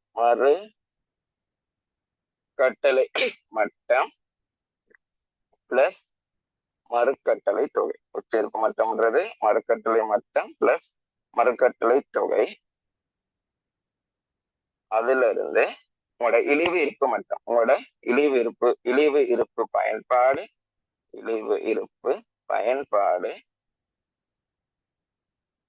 தல இழிவு கட்டளை காலம்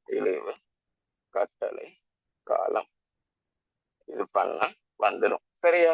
அப்ப இதுல உங்களுக்கு மறுக்கட்டளை மட்டம்னா என்ன அதெல்லாம் இப்ப உங்களுக்கு தெரிஞ்சுட்டு உச்ச இருப்பு மட்டமும் தெரிஞ்சுட்டு, மறுக்கட்டளை தொகைன்னு சொல்றது அந்த மறுக்கட்டளை மட்டத்துல இவ்வளவு ஸ்டாக்ஸை தான் நான் ஆர்டர் பண்ணுவேன், ஒரேடியா இவ்வளவு குவான்டிட்டியான ஸ்டாக்ஸை தான் ஆர்டர் பண்றது,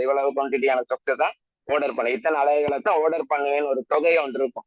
நம்ம ஒன்ஸ் ஒருக்கா ஒரு ஸ்லாட் கொள்வனவு செய்யறோம்னா, ஒரு தொகை கொள்வனவு செய்யறோம்னா அந்த கொள்வனவு சரி ஒரு தொகையா இவ்வளவு தான் ஒரேடியா வாங்குவேன் அப்படின்னு சொல்றதுதான் மறுக்கட்டளை தொகை. அப்ப மறுக்கட்டளை மட்டத்துல எந்த ஒரு பாயிண்ட்ல ஆர்டர் போடணும்னு நினைக்கிறீங்களோ அதை சொல்றது மறுக்கட்டளை மட்டம். அந்த மறுக்கட்டளை மட்டத்துல எவ்வளவு ஆர்டர் போடணும்னு பிக்ஸ் பண்ணிருக்கிற தொகை தான் மறுக்கட்டளை தொகை. இதை நீங்க இன்னொரு வகையா இஓக்யூன்னு சொல்லலாம். சரியா? இஓக்யூன்னு சொல்லலாம். இஓக்யூன்னா என்னன்னா உங்களோட அந்த தொகையை, அந்த மறுக்கட்டளை தொகைன்றது ஏன் பிக்ஸ் பண்றதுன்னா, இந்த அளவு தொகையை நீங்க ஆர்டர் போடும் போது உங்களோட கட்டளை கிரயமும் களஞ்சிய கிரயமும் ஈடு செய்யப்படும். கட்டளை கிரயம் அதிகமா இருக்காது, களஞ்சிய கிரயம் குறைவாகவும் இருக்காது. அதே நேரத்துல களஞ்சிய கிரயம் அதிகமா இருந்து கட்டளை கிரயம் குறைவாகவும் இருக்காது. ரெண்டையும் பேலன்ஸ் பண்ற விதம். உதாரணத்துக்கு இப்ப நீங்க இப்படி வாங்க, சொக்ஸ பிள்ளைகள் ஒரே தடவையில நிறைய அலகுகளை வாங்கினீங்களா இருந்தா, ஒரே தடவையில ஒரு 10,000 அலகுகளை வாங்கினீங்களா இருந்தா உங்களுக்கு என்ன செய்யும்? கட்டளை கிரயம் குறையலாம். அதாவது கட்டளை கிரயம்னு சொல்றது ஒவ்வொரு தரவும் நாங்க ஸ்டாக்ஸ் ஆர்டர் போடும் போது, இருப்புகளை வாங்கும் போது அந்த கட்டளைக்கு ஏற்படுற கிரயம். அப்ப ஒரே வெச்சா கொள்வனவு செஞ்ச, இப்ப உதாரணத்துக்கு எங்களுக்கு என்னோட வருடாந்த தேவை ஒரு 50,000 அலகுகள் காணப்படுற இடத்துல நாங்க ஒரே தடவையில 10,000 அலகுகளை கொள்வனவு செய்யற மாதிரி இருந்தா 5 தரம் மாதிரி தான் நமக்கு வாங்க வேண்டி வரும். 5 தரம் மாதிரி தான் வாங்க வேண்டி வரும். அப்ப 5 தரம் மாதிரி வாங்க வேண்டி வந்தா ஒரு கட்டளை கிரயம் 1000னா நமக்கு கட்டளை கிரயம் 5000 தான் கொஸ்ட் ஆகும். கட்டளை கிரயம் 5000 தான் கொஸ்ட் ஆகும். அதே 50,000 அலகுகளை எங்களுக்கு 50,000 அலகு வருஷத்துக்கு மாதிரி தேவைப்படுறது. பட் நாம ஒரு தடவையில நான் வாங்குறது ஒரு 5000 அலகுகள்னு வைங்களேன். நான் ஒரு தடவையில வாங்குறது 5000 அலகுகள்னு வைங்களேன். அப்ப எனக்கு 10 தடவை வாங்க வேண்டி வரும். 5000 அலகுகள்னா எனக்கு 10 தடவை வாங்க வேண்டி வரும். அப்ப இந்த கட்டளை கிரயம் 10 தர 1000 10,000 ஏற்படும். வணங்கிச்சார். 5 ஒரே தடவையில நிறைய வாங்கினா இருந்தா எனக்கு கட்டளை கிரயம் குறைவா ஏற்படுது. ஒரே தடவையில கொஞ்சமா வாங்கினா இருந்தா இந்த கட்டளை கிரயம் அதிகமா ஏற்படுது. அப்ப அதனால ஒரு தொகையை நாங்க ஒரு குவான்டிட்டியில கொள்வனவு செய்யும் போது குறைய வாங்கினோம்னா ஒரு பெட்சில குறைய வாங்கினோம்னா எங்களுக்கு கட்டளை கிரயம் கூட வருது, நிறைய வாங்கினோம்னா கட்டளை கிரயம் குறைய வருது. ஆனா இப்ப ஒரே தடவையில கூட வாங்க வெளிக்கிட்ட என்னோட களஞ்சிய கிரயம், அந்த களஞ்சியம் பேணுற கிரயம், அந்த இருப்ப பேணுற கிரயம் அதிகமாயிரும். அதே நேரத்துல இதை குறைய வாங்கின மாதிரி இருந்தா கட்டளை கிரயம் பெயன்ற இது குறை. அதாவது நீங்க ஒரு பெட்ச்ல குறைய கட்டினது ஸ்டொக்ஸ வாங்கினீங்களா இருந்தா உங்களோட பெயன்றது கிரயம் குறைவா காணப்படும். ஒரு பெட்ச்ல அதிகமான இருப்புகளை வாங்கினீங்களா இருந்தா உங்களோட பெயன்ற கிரயம் அதிகமா காணப்படும். அப்ப ரெண்டு பக்கமும் ஒரு பெரிய பிரச்சனையா இருக்கு. கட்டளை கிரயத்தையும் கவனமா பார்க்கணும், பேணும் கிரயத்தையும் கன்சிடர் பண்ணணும். என்னது கட்டளை கிரயத்தை குறைக்க விளக்கிட்டா பேணும் கிரயம் கூடுது, கட்டளை கிரயத்தை கூட்ட விளக்கிட்டா பேணும் கிரயம் குறையுது. விளங்கிச்சா? பேணும் கிரயத்தை குறைக்க விளக்கிட்டா கட்டளை கிரயம் கூடுது. விளங்கிச்சா? அந்த விஷயம் உங்களுக்கு விளங்குது. அப்ப அதை பேலன்ஸ் பண்றதுக்காக இருக்கவர் தான் இயக்கு. அந்த இயக்கு படி கணக்கிற அலகுகள்ல நம்ம கொள்வனவு செஞ்ச மாதிரி இருந்தா கலத்தலை கிரயமும் களஞ்சை கிரயமும் பேலன்ஸ் ஆயிடுவார், சமனா ஆகப்பட்டுருவார். சரியா? அதைத்தான் சொல்றது இயோக்கி. அந்த இயோக்கியோட இது இயோக்கியோ தான் மறுக்கட்டளை தொகைன்னு சொல்றது. இப்ப கணக்க வாசி. சரி, அப்ப தக்கன இழிவு இருப்ப மட்டத்தை உங்களுக்கு நான் போட்டுருவேன். இழிவு இருப்பு மட்டம், இழிவு இருப்பு மட்டம். மறுக்கட்டளை மட்டம் செய்ய, மறுக்கட்டளை மட்டம் செய்ய சராசரி பயன்பாடு, சராசரி பயன்பாடு தர சராசரி கட்டளை காலம், சராசரி பயன்பாடு தர சராசரி கட்டளை காலம். இதுலயும் மறந்துடாதீங்க, இந்த இடத்துல உங்களுக்கு மைனஸ் வரும். இது பெருக்கல் நினைச்சிடாதீங்க, இந்த இடத்துல உங்களுக்கு மைனஸ் வரும். ஓகே, அடுத்தது மறுக்கட்டளை மட்டம். மறுக்கட்டளை மட்டம் உச்ச பயன்பாடு தர, உச்ச பயன்பாடு தர உச்ச கட்டளை காலம், உச்ச பயன்பாடு தர உச்ச கட்டளை காலம். சரி, ஓகே. இப்ப இவ்வளவுதான் இந்த மூன்றுக்கும் சமன்பாடு. இதுதான் நமக்கு தேவை. அதுல இந்த இழிவு பயன்பாடு, இழிவு கட்டளை காலம், இந்த கட்டளை காலம் பயன்பாடு அப்படின்றது என்ன? இந்த கட்டளை காலம் பயன்பாடுன்னு யூஸ் பண்றது என்ன? இதுல எப்படி யூஸ் பண்ணிருக்காங்கன்னு பார்ப்போம். மூலப்பொருள் ஆக குறைந்த விநியோகிக்கும் காலம், ஆகக்கூடிய விநியோகிக்கும் காலம். அடுத்தது எப்படி வச்சுக்காங்க? மூலப்பொருளின் குறைந்த நுகர்வு ஆக நுகர்வுன்னு ஒரு வேர்டு யூஸ் பண்ணிருக்காங்க. இந்த நுகர்வுன்னா பயன்பாட்டுக்கு பதிலாக நுகர்வு யூஸ் பண்ணிருக்காங்க, கட்டளை காலத்துக்கு பதிலாக விநியோக காலம் யூஸ் பண்ணிருக்காங்க. இந்த நுகர்வு பயன்பாடு காலம்னு சொல்றது எவரேஜா உங்களுக்கு அது வீக்குக்கு, மாசத்துக்கு, வருஷத்துக்குன்னு தருவாங்க. வருஷத்துக்கு உங்களுக்கு மோஸ்ட்லி வராது, மாசத்துக்கு இல்லாட்டி வீக்லி அதுகள் தான் வரும்.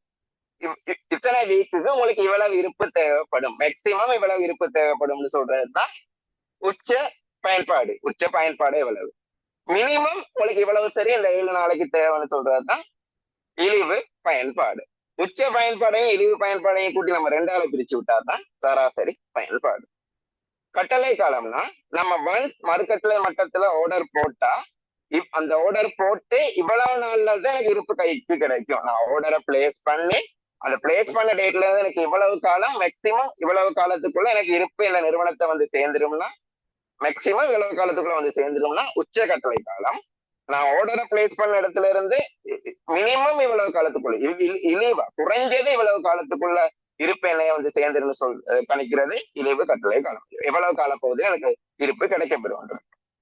உச்ச கட்டளை காலத்துல இருந்து இழிவு கட்டளை காலத்தை கூட்டி அதை 2ஆல பிரிச்ச மாதிரிதான் சராசரி காலம் வந்துடும். சரி, அடுத்தது இஓகியூ கணிப்பிடுறதுக்கான ஒரு சந்தர்ப்பம் நமக்கு அமைய போகுது. இந்த இடத்துல இஓகியூ கணிப்பீடு ரூட் போட்டு 2 தர வருடாந்த கேள்வியோட கட்டளை கிரயம், ஒரு அழகுக்கான கட்டளை கிரயம், தால அழகுக்கான பேணும் கிரயத்தை பிரிச்சுங்க. சரி, அழகுக்கான கட்டளை கிரயத்தோட அழகுக்கான பேணும் கிரயத்தை பிரிச்சுங்களா? சரி, ஓகேயா? சரி, இப்ப வாங்க பார்ப்போம் என்ன கேள்வி எங்களுக்கு. உற்பத்தி வணிகம் ஒன்றில் பயன்படுத்தப்படும் மூலப்பொருள் ஒன்றின் மறுக்கட்டளையிடும் மட்டமும் மறுக்கட்டளை தொகையும் முறையே தந்திருக்காங்க. மறுக்கட்டளை மட்டமும் தந்து மறுக்கட்டளை தொகையும் தந்திருக்காங்க. 5000 கிலோகிராம் ஆகும். 2000 கிலோகிராம், 5000 கிலோகிராம். மறுக்கட்டளை மட்டம் 2000 கிலோகிராம், மறுக்கட்டளை தொகை வந்து 5000 கிலோகிராமும் ஆகுமா? அதாவது இஓகி வந்து 5000 கிலோகிராம். இம்மூலப்பொருள் ஆக குறைந்தது நுகர்வு வாரம், ஆக குறைந்த பயன்பாட்டு காலம் 200. இம்மூலப்பொருளின் ஆக குறைந்த மற்றும் ஆகக்கூடிய விநியோக காலம் இவ்வளவுன்னு தந்திருக்கான். இப்ப இந்த மூலப்பொருளை ஆகக்கூடிய இருப்பு மட்டம் நீங்க கண்டுபிடிக்கலாம். ஆகக்கூடிய இருப்பு மட்டம் கண்டுபிடிக்கலாம். ஆகக்கூடிய இருப்பு மட்டத்துக்கான சமன்பாடு தான் என்ன தந்திருக்காங்க, இங்க தந்திருக்கேன் பாருங்க. இங்க மறுக்கட்டுளை மட்டம்னு தந்திருக்கேன். அப்ப இந்த சமன்பாடை போட வேண்டியதுதான். மறுக்கட்டுளை மட்டம் எவ்வளவுன்னு தந்திருக்காங்க, மறுக்கட்டுளை மட்டம் தான் தந்திருக்காங்க 2000 கிலோகிராம்.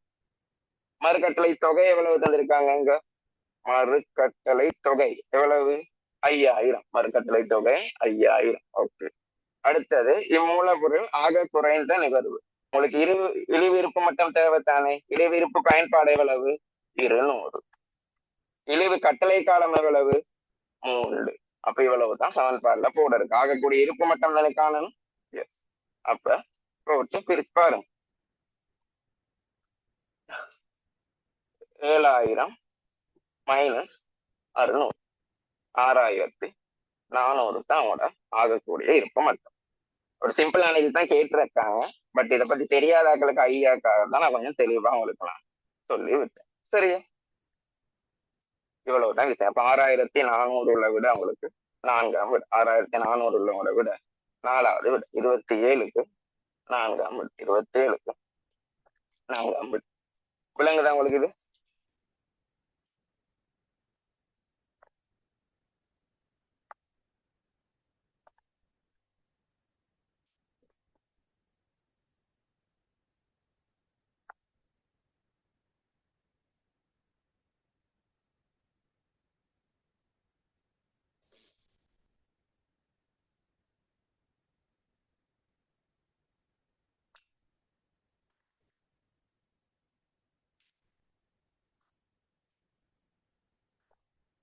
அப்ப 27க்கு போட்டு 4வது.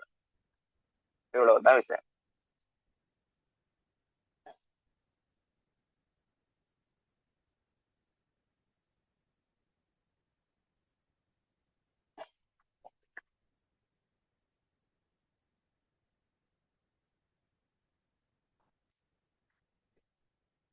இப்ப இந்த பேப்பரை விட நான் மீண்டும் உங்களுக்கு சொல்றேன், 22 பேப்பர் 23 பேப்பர்னு போகும்போது அது கொஞ்சம் வேகமா தான் போகும். ஏன்னா நம்ம பார்த்ததை பார்க்க போறது இல்லை.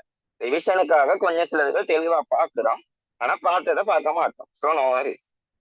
28வது கிரயம் அழகு ஒன்றுக்கு, கிரய அழகு ஒன்றுக்கு மேந்தலைகளை அடையாளம் காணும் போது, கிரய அழகு ஒன்றுக்கு மேந்தலைகளை அடையாளம் காணப்படும் போது பின்பற்ற வரும் படிமுறைகள் கீழே தரப்பட்டுள்ளன. இப்படிமுறையானது சரியான ஒழுங்கு வரிசையை யாது. மேந்தலை கிரயங்களை காண்ற படிமுறை, அது நீங்க கொஞ்சம் பார்த்து மெமரைஸ் பண்ணித்தான் ஆகணும். முதல்ல மேந்தலைகளை நீங்க சேகரிக்கணும். அதாவது என்னென்ன மேந்தலைகள்னு ஐடென்டிஃபை பண்ணணும். இந்த மேந்தலை செலவு தான் இருக்குன்றதை நீங்க ஐடென்டிஃபை பண்ணணும். அந்த மேந்தலை செலவுகளை உங்களுக்கு தெரியும், உங்களோட பகிர்வு அடிப்படையை பேஸ் பண்ணி மேந்தலையை நீங்க ஒதுக்கீடு செய்யணும். ஒதுக்கீடு செய்யணும். அதுக்கான இதுகளை ஒதுக்கீடு செய்து மேந்தலை பகிர்வு அடிப்படையில மேற்கொள்ளணும். அப்ப முதல்ல மேதலைகளை சேகரிக்கணும். ஆகவே மேதலை சேகரிப்பு, அப்புறம் மேதைகளை ஒதுக்கீடு செய்யணும்.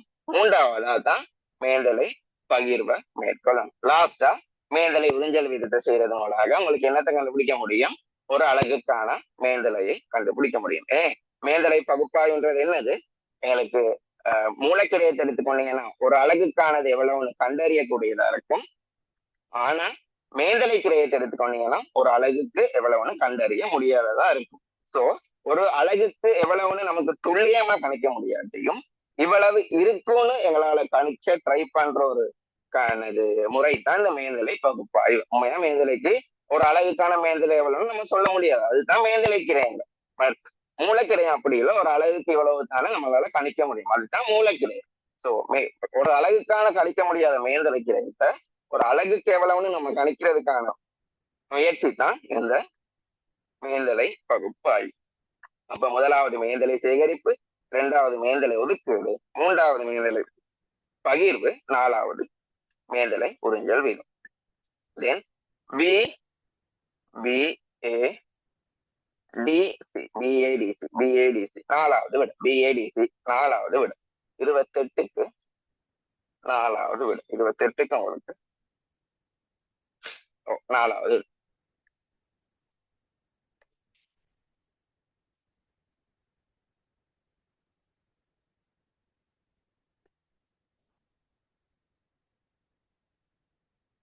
அடுத்தது 29 என்ன கேள்வின்றத பார்ப்போம்.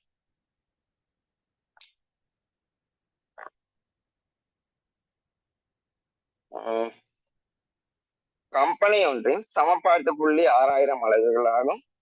அலகு ஒன்று சமப்பாட்டு புள்ளி எப்படி இருக்கும்? சமப்பாட்டு புள்ளின்றது என்ன?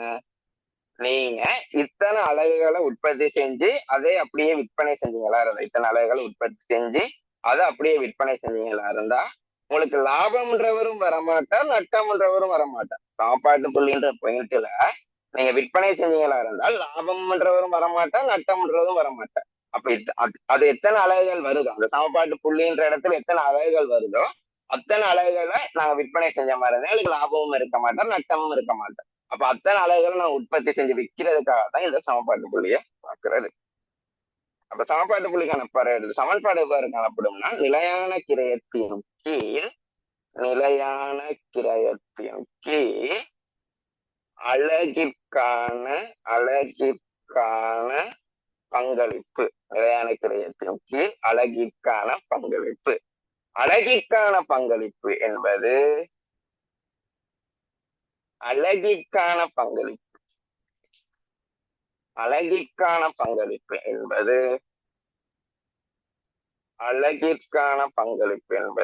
அலகிற்கான விற்பனை விலை செய்ய,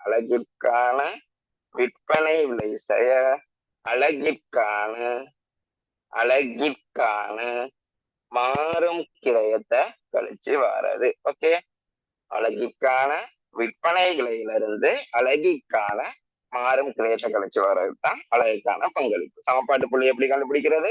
நிலையான கிரயத்துல இருந்து அலகுக்கான பங்களிப்பை பிரிச்சு அலகுக்கான பங்களிப்பு எப்படி கண்டுபிடிக்கிறது? அலகுக்கான விற்பனை விலையிலிருந்து அலகுக்கான மாறும் கிரயத்தை கழிச்சு. ஓகே, சமன்பாட்டு புள்ளி 6000 அலகுகள், அலகு ஒன்றுக்கான விற்பனை விலையும் மொத்த நிலையான கிரயமும் தந்திருக்காங்க. அலகு ஒன்றுக்கான விற்பனை விலையும் மொத்த நிலையான கிரயமும் தந்திருக்காங்க.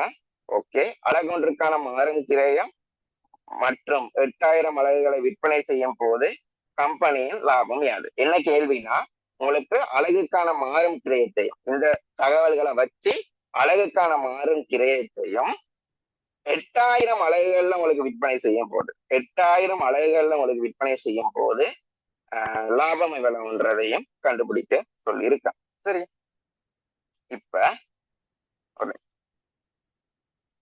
சமன்பாட்டு புள்ளின்றது உங்களுக்கு என்னன்னு தெரியும். நிலையான கிரயத்துல இருந்து அலகுக்கான பங்களிப்பை பிரிச்சு. இப்ப எப்படி நாங்க இந்த தகவல்களை வச்சு அலகுக்கான மாறும் கிரயத்தை முதல்ல கண்டுபிடிக்க போறோம்னா, சிம்பிள் விஷயம். இந்த நிலையான கிரயம் எவ்வளவு தந்திருக்காங்க? எவ்வளவு? 4,80,000. அதுல இருந்து அலகுக்கான பங்களிப்பை பிரிச்சாதான் என்ன வரும்? நிலையான கிரயம் 4,80,000 தந்திருக்காங்க. அதுல இருந்து அலகுக்கான பங்களிப்பை பிரிச்சாதான் என்ன வரும்? சமன்பாட்டு புள்ளி வரும். ஆனா அந்த சமன்பாட்டு புள்ளி எவ்வளவுன்னு தந்திருக்காங்க? 6,000 தந்திருக்காங்க. அப்ப இங்க இருக்க எங்களுக்கு அலகுக்கான பங்களிப்பை கண்டுபிடிக்க இயலாதா? அலகுக்கான பங்களிப்பை கண்டுபிடிக்க இயலுமா இயலாதா? நிச்சயமா முடியும். அலகுக்கான பங்களிப்பு எவ்வளவு? 6,000 4,80,000 நம்ம 6,000 பிரிச்சோம்னா சரி, எவ்வளவு? 80.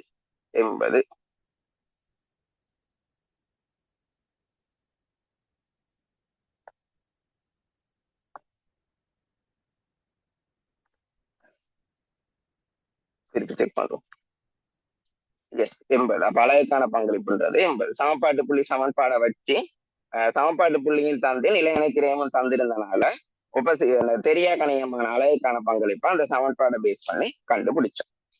இப்ப அலகுக்கான பங்களிப்புன்னு உங்களுக்கு என்னன்னு தெரியும்? 80. அந்த அலகுக்கான பங்களிப்பை எப்படி கணிக்கிறதுன்றதும் தெரியும். அலகுக்கான விற்பனை விலையிலிருந்து அலகுக்கான மாறும் கிரயத்தை கழிச்சா வரும். அலகுக்கான விற்பனை விலையிலிருந்து அலகிற்கான மாறும் கிரயத்தை கழிச்சா வரும். அலகுக்கான விற்பனை விலை எவ்வளவு தந்திருக்காங்க பாருங்க? அலகுக்கான விற்பனை விலை தந்திருக்காங்க எவ்வளவு? 200. அலகுக்கான விற்பனை விலை 200. அது விற்பனை விலை தானே தந்தாங்க. அலகுக்கான அலகு ஒன்றின் விற்பனை விலையும் நிலையான கிரயம். எஸ், அலகுக்கான விற்பனை விலை 200ன்னு தந்திருக்காங்க. இப்ப உங்களுக்கு மாறும் கிரயம் தான் தெரியாது.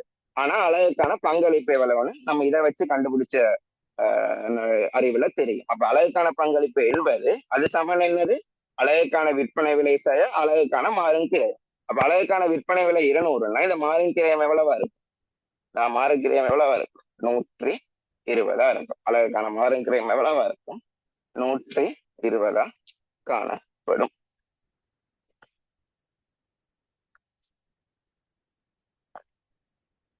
விளங்குதான் இந்த துண்டு?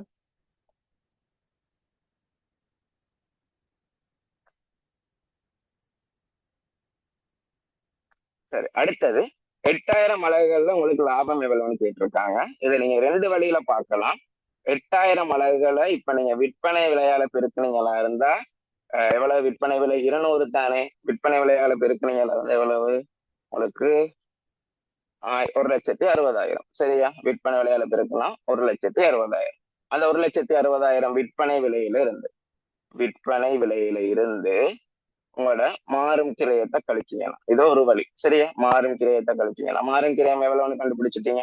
8000 தர 120. எவ்வளவு 120னா 8000 தர கொஞ்சம் இருங்க தானே பார்த்தேன். என்னடா அவ்வளவு சின்ன அமௌண்ட் வந்துச்சு. 1600.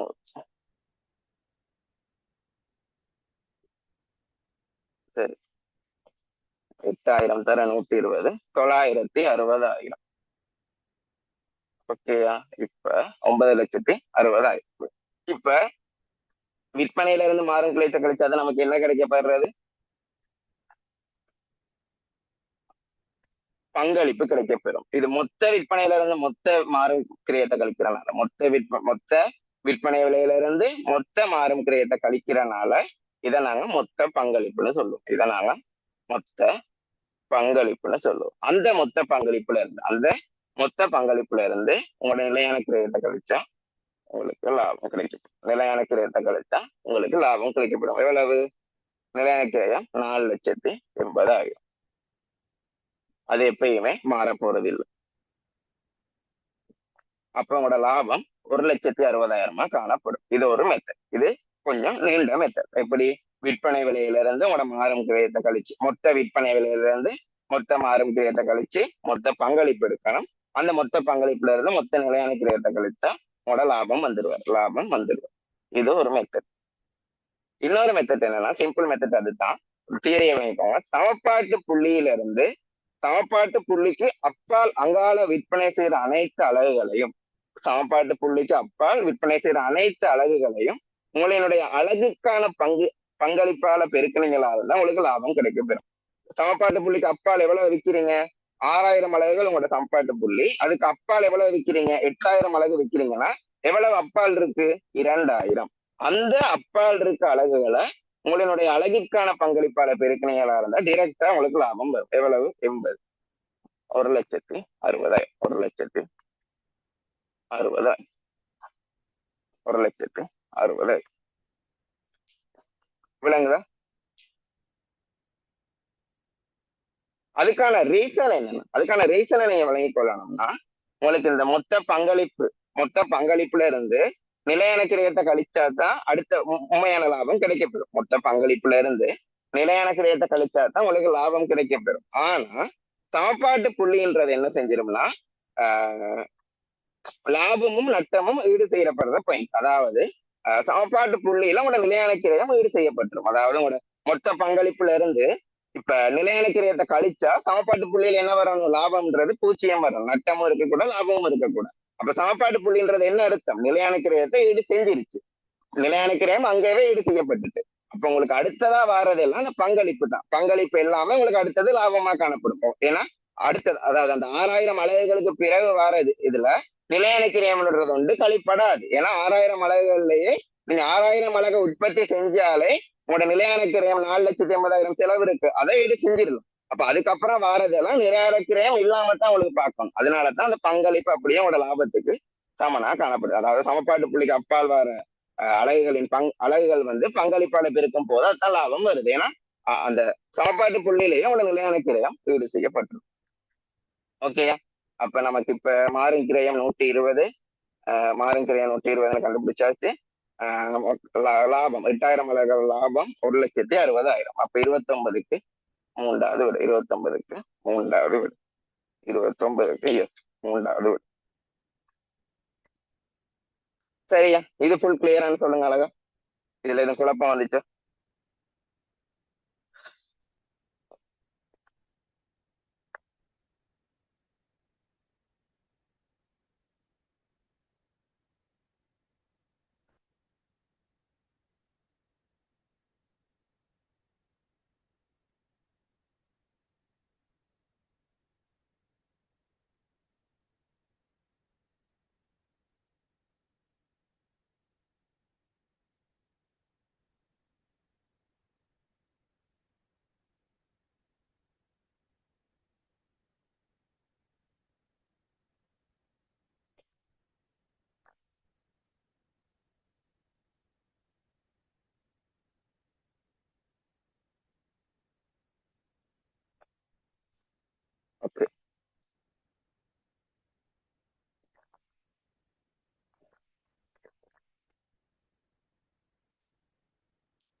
சரி.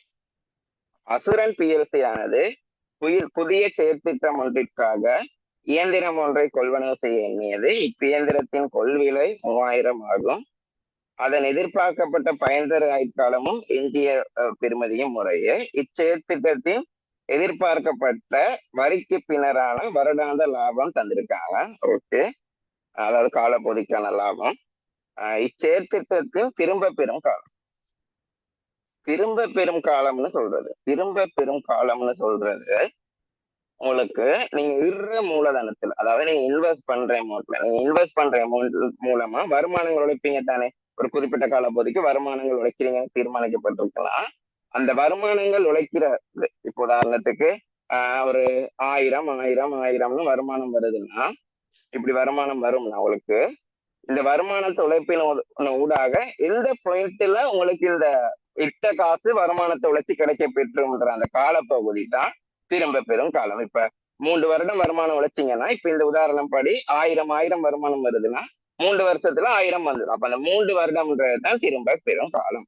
நம்ம போட்ட காசை எவ்வளவு காலத்துல உழைச்சி முடிக்கலாம். உதாரணத்துக்கு நம்ம ஒரு டிகிரி படிக்கிறோம்னா ஒரு 30 பிரைவேட் டிகிரின்னு வைப்போமே, இல்லாட்டி ஏசிசி ஏதாவது ஒண்ணு வைப்போமே. ஒரு ஏசிசியே படிக்கிறேன், 12 லட்சம் ரூபாய் கிட்ட நான் கட்டி படிச்சுட்டேன்னு வைங்களேன். 12 லட்சம் ரூபாய் கட்டி படிச்சுட்டேன்னா அந்த ஏசிசிஏ குவாலிபிகேஷனை வச்சு நான் அதையும் சொல்லலாம், ஒரு கிட்டத்தட்ட இன்வெஸ்ட்மெண்ட் மாதிரி தான்.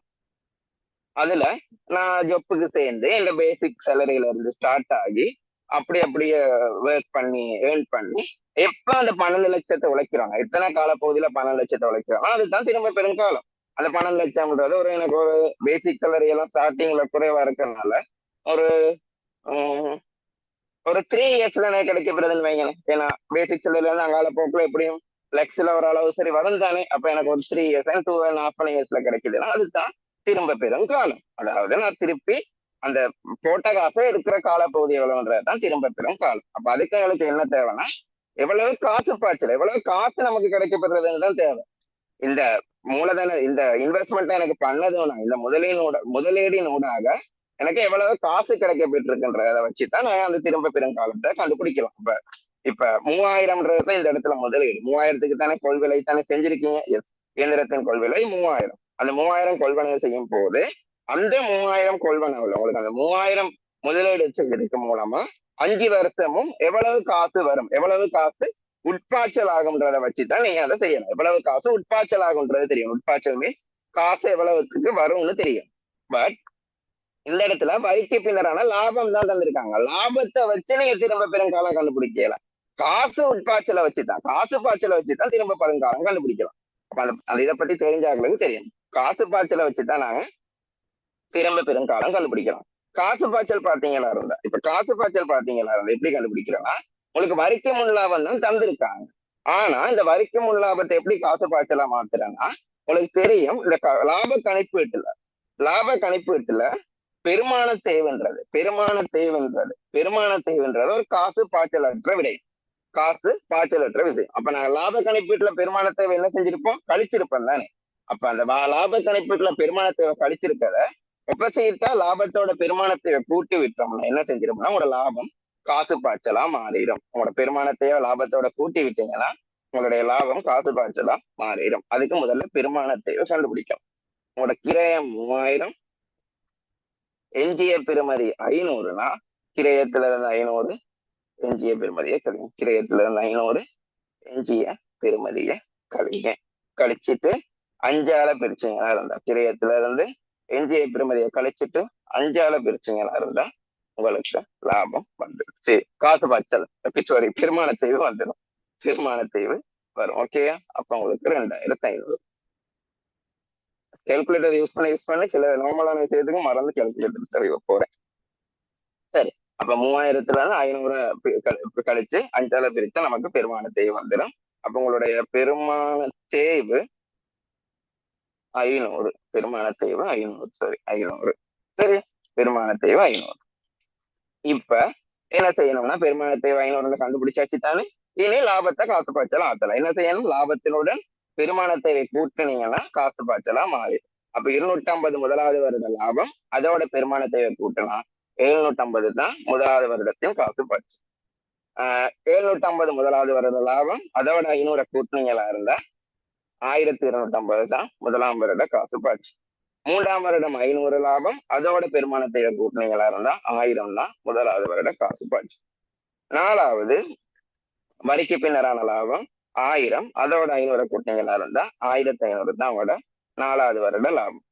5வது 1000ஓட லாபம், அதோட 500 கூட்டினீங்களா இருந்தா 1500 தான் அவங்களோட காசு பாய்ச்சி, காசு உட்பாய்ச்சி. அதோட உங்களோட அந்த காலம் முடியும் போது, அந்த கால முடிவில் 5 வருஷம் தானே உங்களோட பயன் தர ஆயுட்காலமே, அந்த பயன் தர ஆயுட்கால முடிவுல நாங்க அந்த பொருளை விற்கக்கூடிய விலையைத்தான் சொல்றது எஞ்சிய பெறுமதி. உண்மையாவே ஒரு பயன் தர ஆயுட்கால முடிவுல அந்த பொருளை இனிமே அதை பயன்படுத்த முடியாத நிலைக்கு வந்துருந்தாங்க, நமக்கு பயண பெற முடியாத நிலைக்கு வந்துடும்.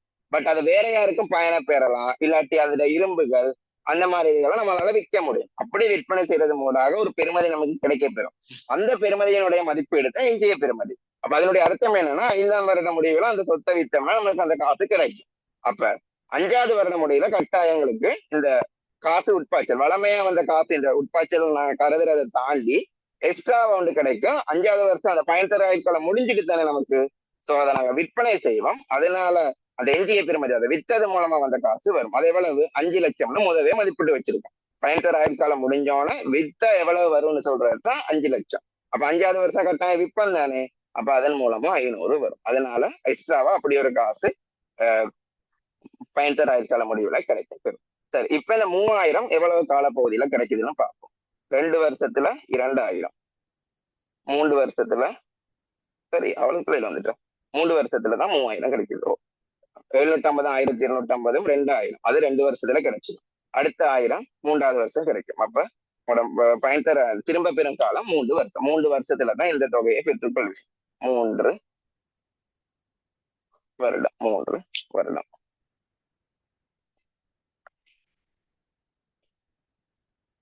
சரி, இது வரைக்கும் உங்களுக்கு விளங்கிட்டோம்.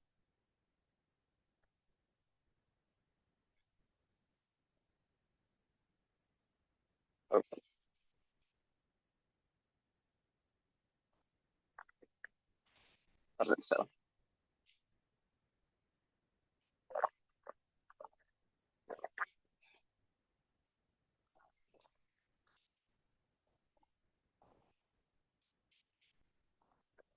முப்பதாவது எவ்வளவு? 30க்கு வந்துச்சு 2வது. ஓகே, 31 பார்ப்போம். வணிகம் ஒன்றின் நான் இதுல 33 வரைக்கும் தான் செஞ்சு விட போறேன். மிச்சத்தை பிறகு பார்ப்போம். உங்களுக்கு கொஞ்சம் அந்த நோட்ஸ் மாதிரி இருக்கனால இதோட முடிப்பானு தான் பார்த்தேன். எனக்கு 12 மணி வரைக்கும் தான் எடுக்கிறது. பட் எனக்கு இந்த காலப்பகுதியில செமஸ்டர் எக்ஸாம் போயிட்டு இருக்கு. அது ஜூலை ஸ்டார்டிங்ல எனக்கு முடிஞ்சிடும். அதுக்கப்புறம் உங்களுக்கு நான் ஒரு 3 ஹவர் 2.5 ஹவர் கிளாஸை போட்டு நான் சொன்ன பாடத்தை பற்றி செஞ்சு விடுவேன். சரி, நோரி அது 3 ஹவர் 2.5 ஹவர் போடுறது மட்டும் இல்லாம வேற யாரும் வேணும்னா ஏதாவது ஒரு டைம்ல கிளாஸை போட்டு நம்ம செஞ்சிடலாம். நான் டிகிரி ஃபாலோ பண்ணிட்டு இருக்கேன் யூனிவர்சிட்டியில, தெரியும் நினைக்கிற குவாலிஃபிகேஷன் நான் போட்டிருக்கேன். எனக்கு செமஸ்டர் எக்ஸாம் போயிட்டு இருக்கனால கொஞ்சம் பிஸி, எனக்கு படிக்க டைம் இல்லாம இருக்க அளவுக்கு பிஸி. அப்ப அப்படி இப்படின்னு போகுது. கொஞ்சம் மேனேஜ் பண்ணாதான் நான் டிகிரியை அச்சீவ் பண்ண முடியும். ஸோ அதனால நான் கொஞ்சம் முடிக்கிறேன். இந்த நோட்ஸ்னால வேணும்னா அதை கொஞ்சம் நான் சொல்றேன். சரியா? இல்லாட்டி முடிப்பண்ணதான் பார்த்தேன். இந்த நோட்ஸ் தானே இருக்கு, டக்குனு வேணா வச்சு பார்த்து சொல்றேன். வணிகம் ஒன்றின் கணக்கீட்டுடன் தொடர்புடைய பின்வரும் கூற்றுகளுள் சரியா அல்லது பிழையா என குறிப்பிடுக. லாப நோக்குடன் நடாத்தப்படும் ஒவ்வொரு வணிகமும் கணக்கீட்டு நியமங்களின் அடிப்படையில் நிதி கூற்றுகளை தயாரித்தல் வேண்டும். லாப நோக்குடன் நடக்கிற வணிகம்னு கேட்டா தேங்க்யூ. Okay, thank you.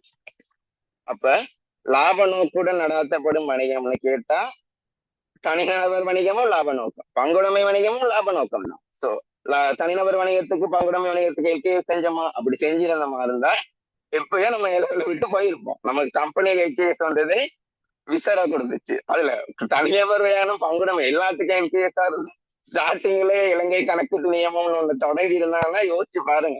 அப்படி ஒண்ணு இல்லாதனால நல்லதா போச்சு. ஸ்டார்டிங்ல நமக்கு அப்படி ஒண்ணு தொடங்கி இருந்தா தோழி முடிஞ்சு மெக்ஸ்ட்ரீமை படிச்சுட்டு போயிடலான்ற மாதிரி இருந்திருக்கு. அவ்வளவு கஷ்டம் இல்லை உங்களுக்கு நான் சொல்றேன். ஸ்டார்டிங் நாலேஜ் மைண்ட் செட்ல அப்படித்தானே இருக்கும். ஒரு ஃபர்ஸ்ட் டைம் ஸ்டார்ட் பண்ணும் போதே எல்லாரும் நாலேஜும் எப்படி இருக்கும்? ஒரு புது விஷயத்த அறியிற மாதிரி. அதுல அவ்வளவு பெரிய விஷயம் ஃபர்ஸ்ட் டைம் சிலபஸ்ல இருந்தா எப்படி இருந்திருக்கு? சரி, அப்ப என்னது?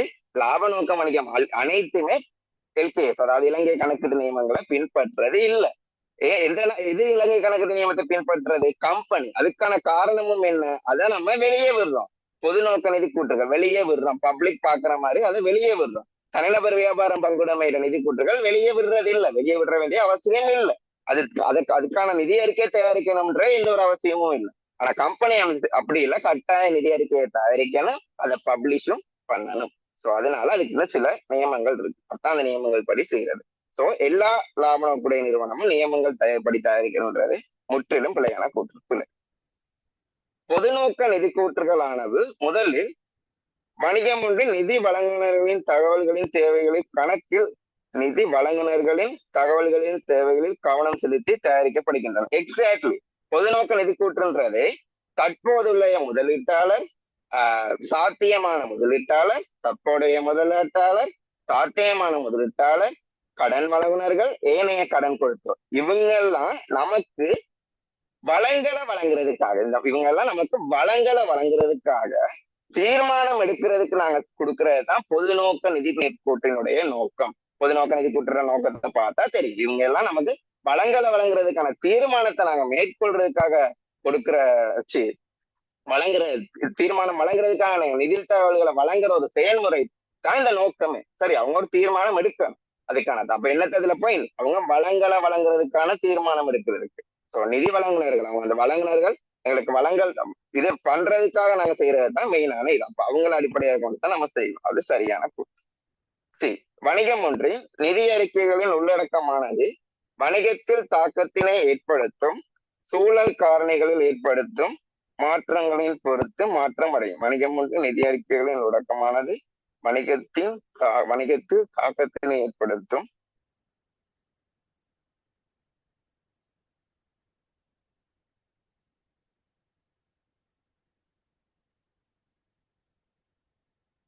இதுல ஒரு சின்ன ஒரு இஷ்யூ ஒன்று இருக்கு. என்னன்னா, சின்ன ஒரு கன்ஃபியூஷனான இஷ்யூ ஒன்று இருக்கு. இதை நீங்க சரியான கூற்றுன்னு எடுத்துக்கோங்க. இதுல என்ன இஷ்யூ ஒன்று இருக்குன்னா, நம்ம என்ன கருக்கள் படி படிச்ச மாதிரி இருந்தா உங்களுக்கு பண அளவீட்டு என்ன கருப்படி அந்த சூழல் காரணிகள் உங்களோட நிதி அறிக்கைகளோட தாக்கம் செலுத்தாது, அந்த மாதிரி உங்களுக்கு இது ஆயிடும். அப்படி ஒரு கன்ஃபியூஷனான வந்துடும். சரியா? அப்ப அதுல ஒரு ஆர்குமெண்ட் இருக்கு. பட் கம்பெனி, நாங்க அந்த கம்பெனி பக்கம் வரும்போது என்ன கருக்களை கம்பெனில கன்சிடர் பண்றது இல்லை. அந்த தனிநபர் கணக்கு செய்யறதுக்கும் பங்குடைமைக்கும் தான் அந்த அக்கௌண்டிங் கான்செப்ட் என்ன கருக்கள் காணப்படுது.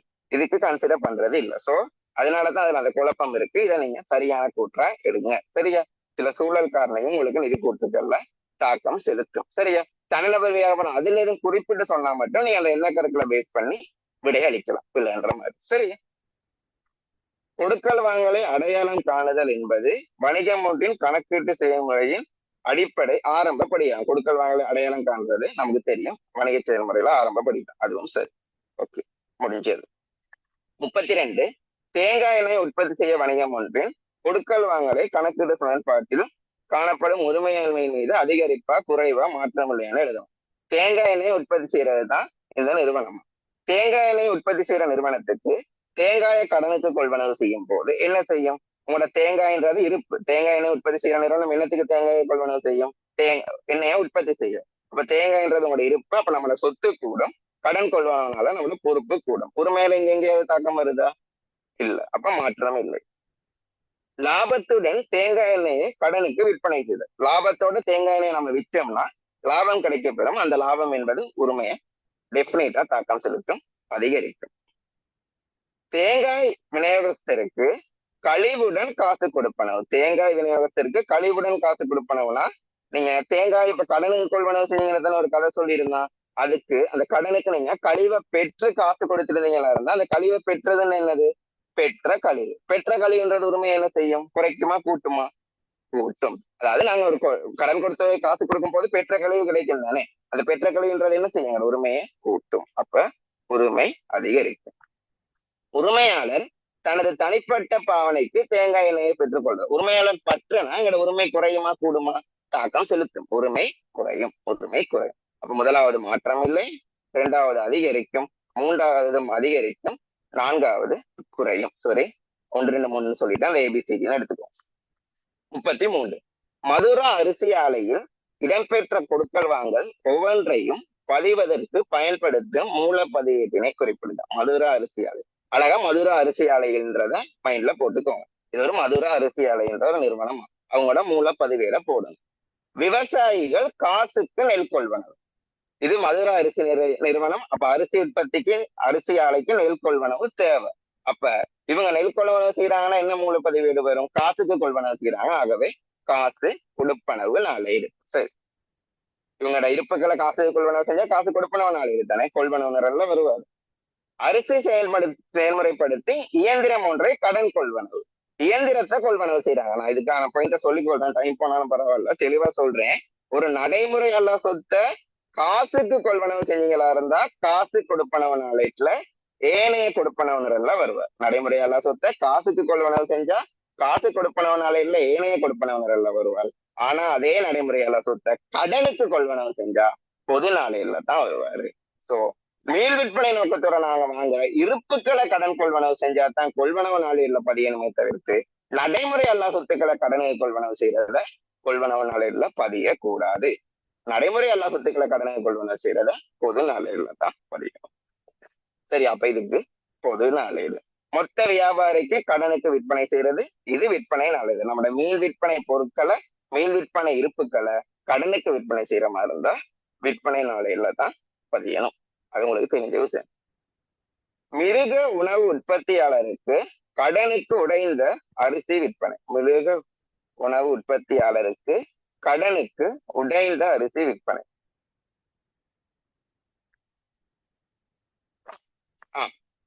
மிருக உணவு உற்பத்தியாளருக்கு கடனுக்கு, அந்த மிருக உணவு உற்பத்தி செய்யாளருக்கு கடனுக்கு உடைந்த அரிசி விற்பனை செய்றீங்க. சோ அது உங்களுக்கு என்னது? நீங்க அரிசியை தானே விற்பனை செய்றீங்க. சோ அது விற்பனை நாளேடுல தான் வரும். விற்பனை நாளேடுல தான் வரும். பட் இது நீங்க பொது நாளேடுன்னு கருதி இருக்காங்க. அதுக்கான காரணம் தான் உங்களுக்கு விளங்கப்படுத்த யோசிக்கிறேன். மிருக உணவு இது விற்பனை நாளேடு வரும். அது பிழையான கருத்தே இல்ல, விற்பனை நாளேடு வரும். ஏன்னா அரிசியை தானே விற்பனை செய்றீங்க.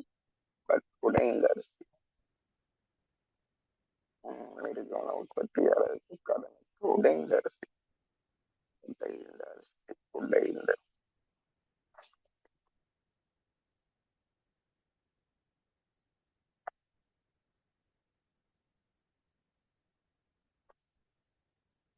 அதுல அந்த உடைந்த அரிசின்னு உங்களுக்கு வேற யார் இது ஒன்று வந்திருக்கனாலதான் பொது நாளேடையும் கன்சிடர் பண்ணிருக்காங்களோ தெரியாது. அதுல ஒரு குழப்பம் இருக்குதானே, அதனால தெரியல. மற்றபடி விற்பனை நாளேடு தான் வரும். சரியா?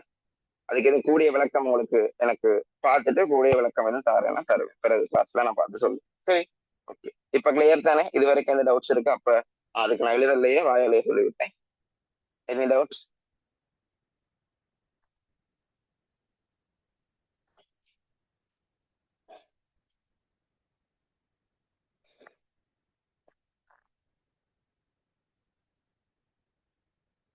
Okay, thank you.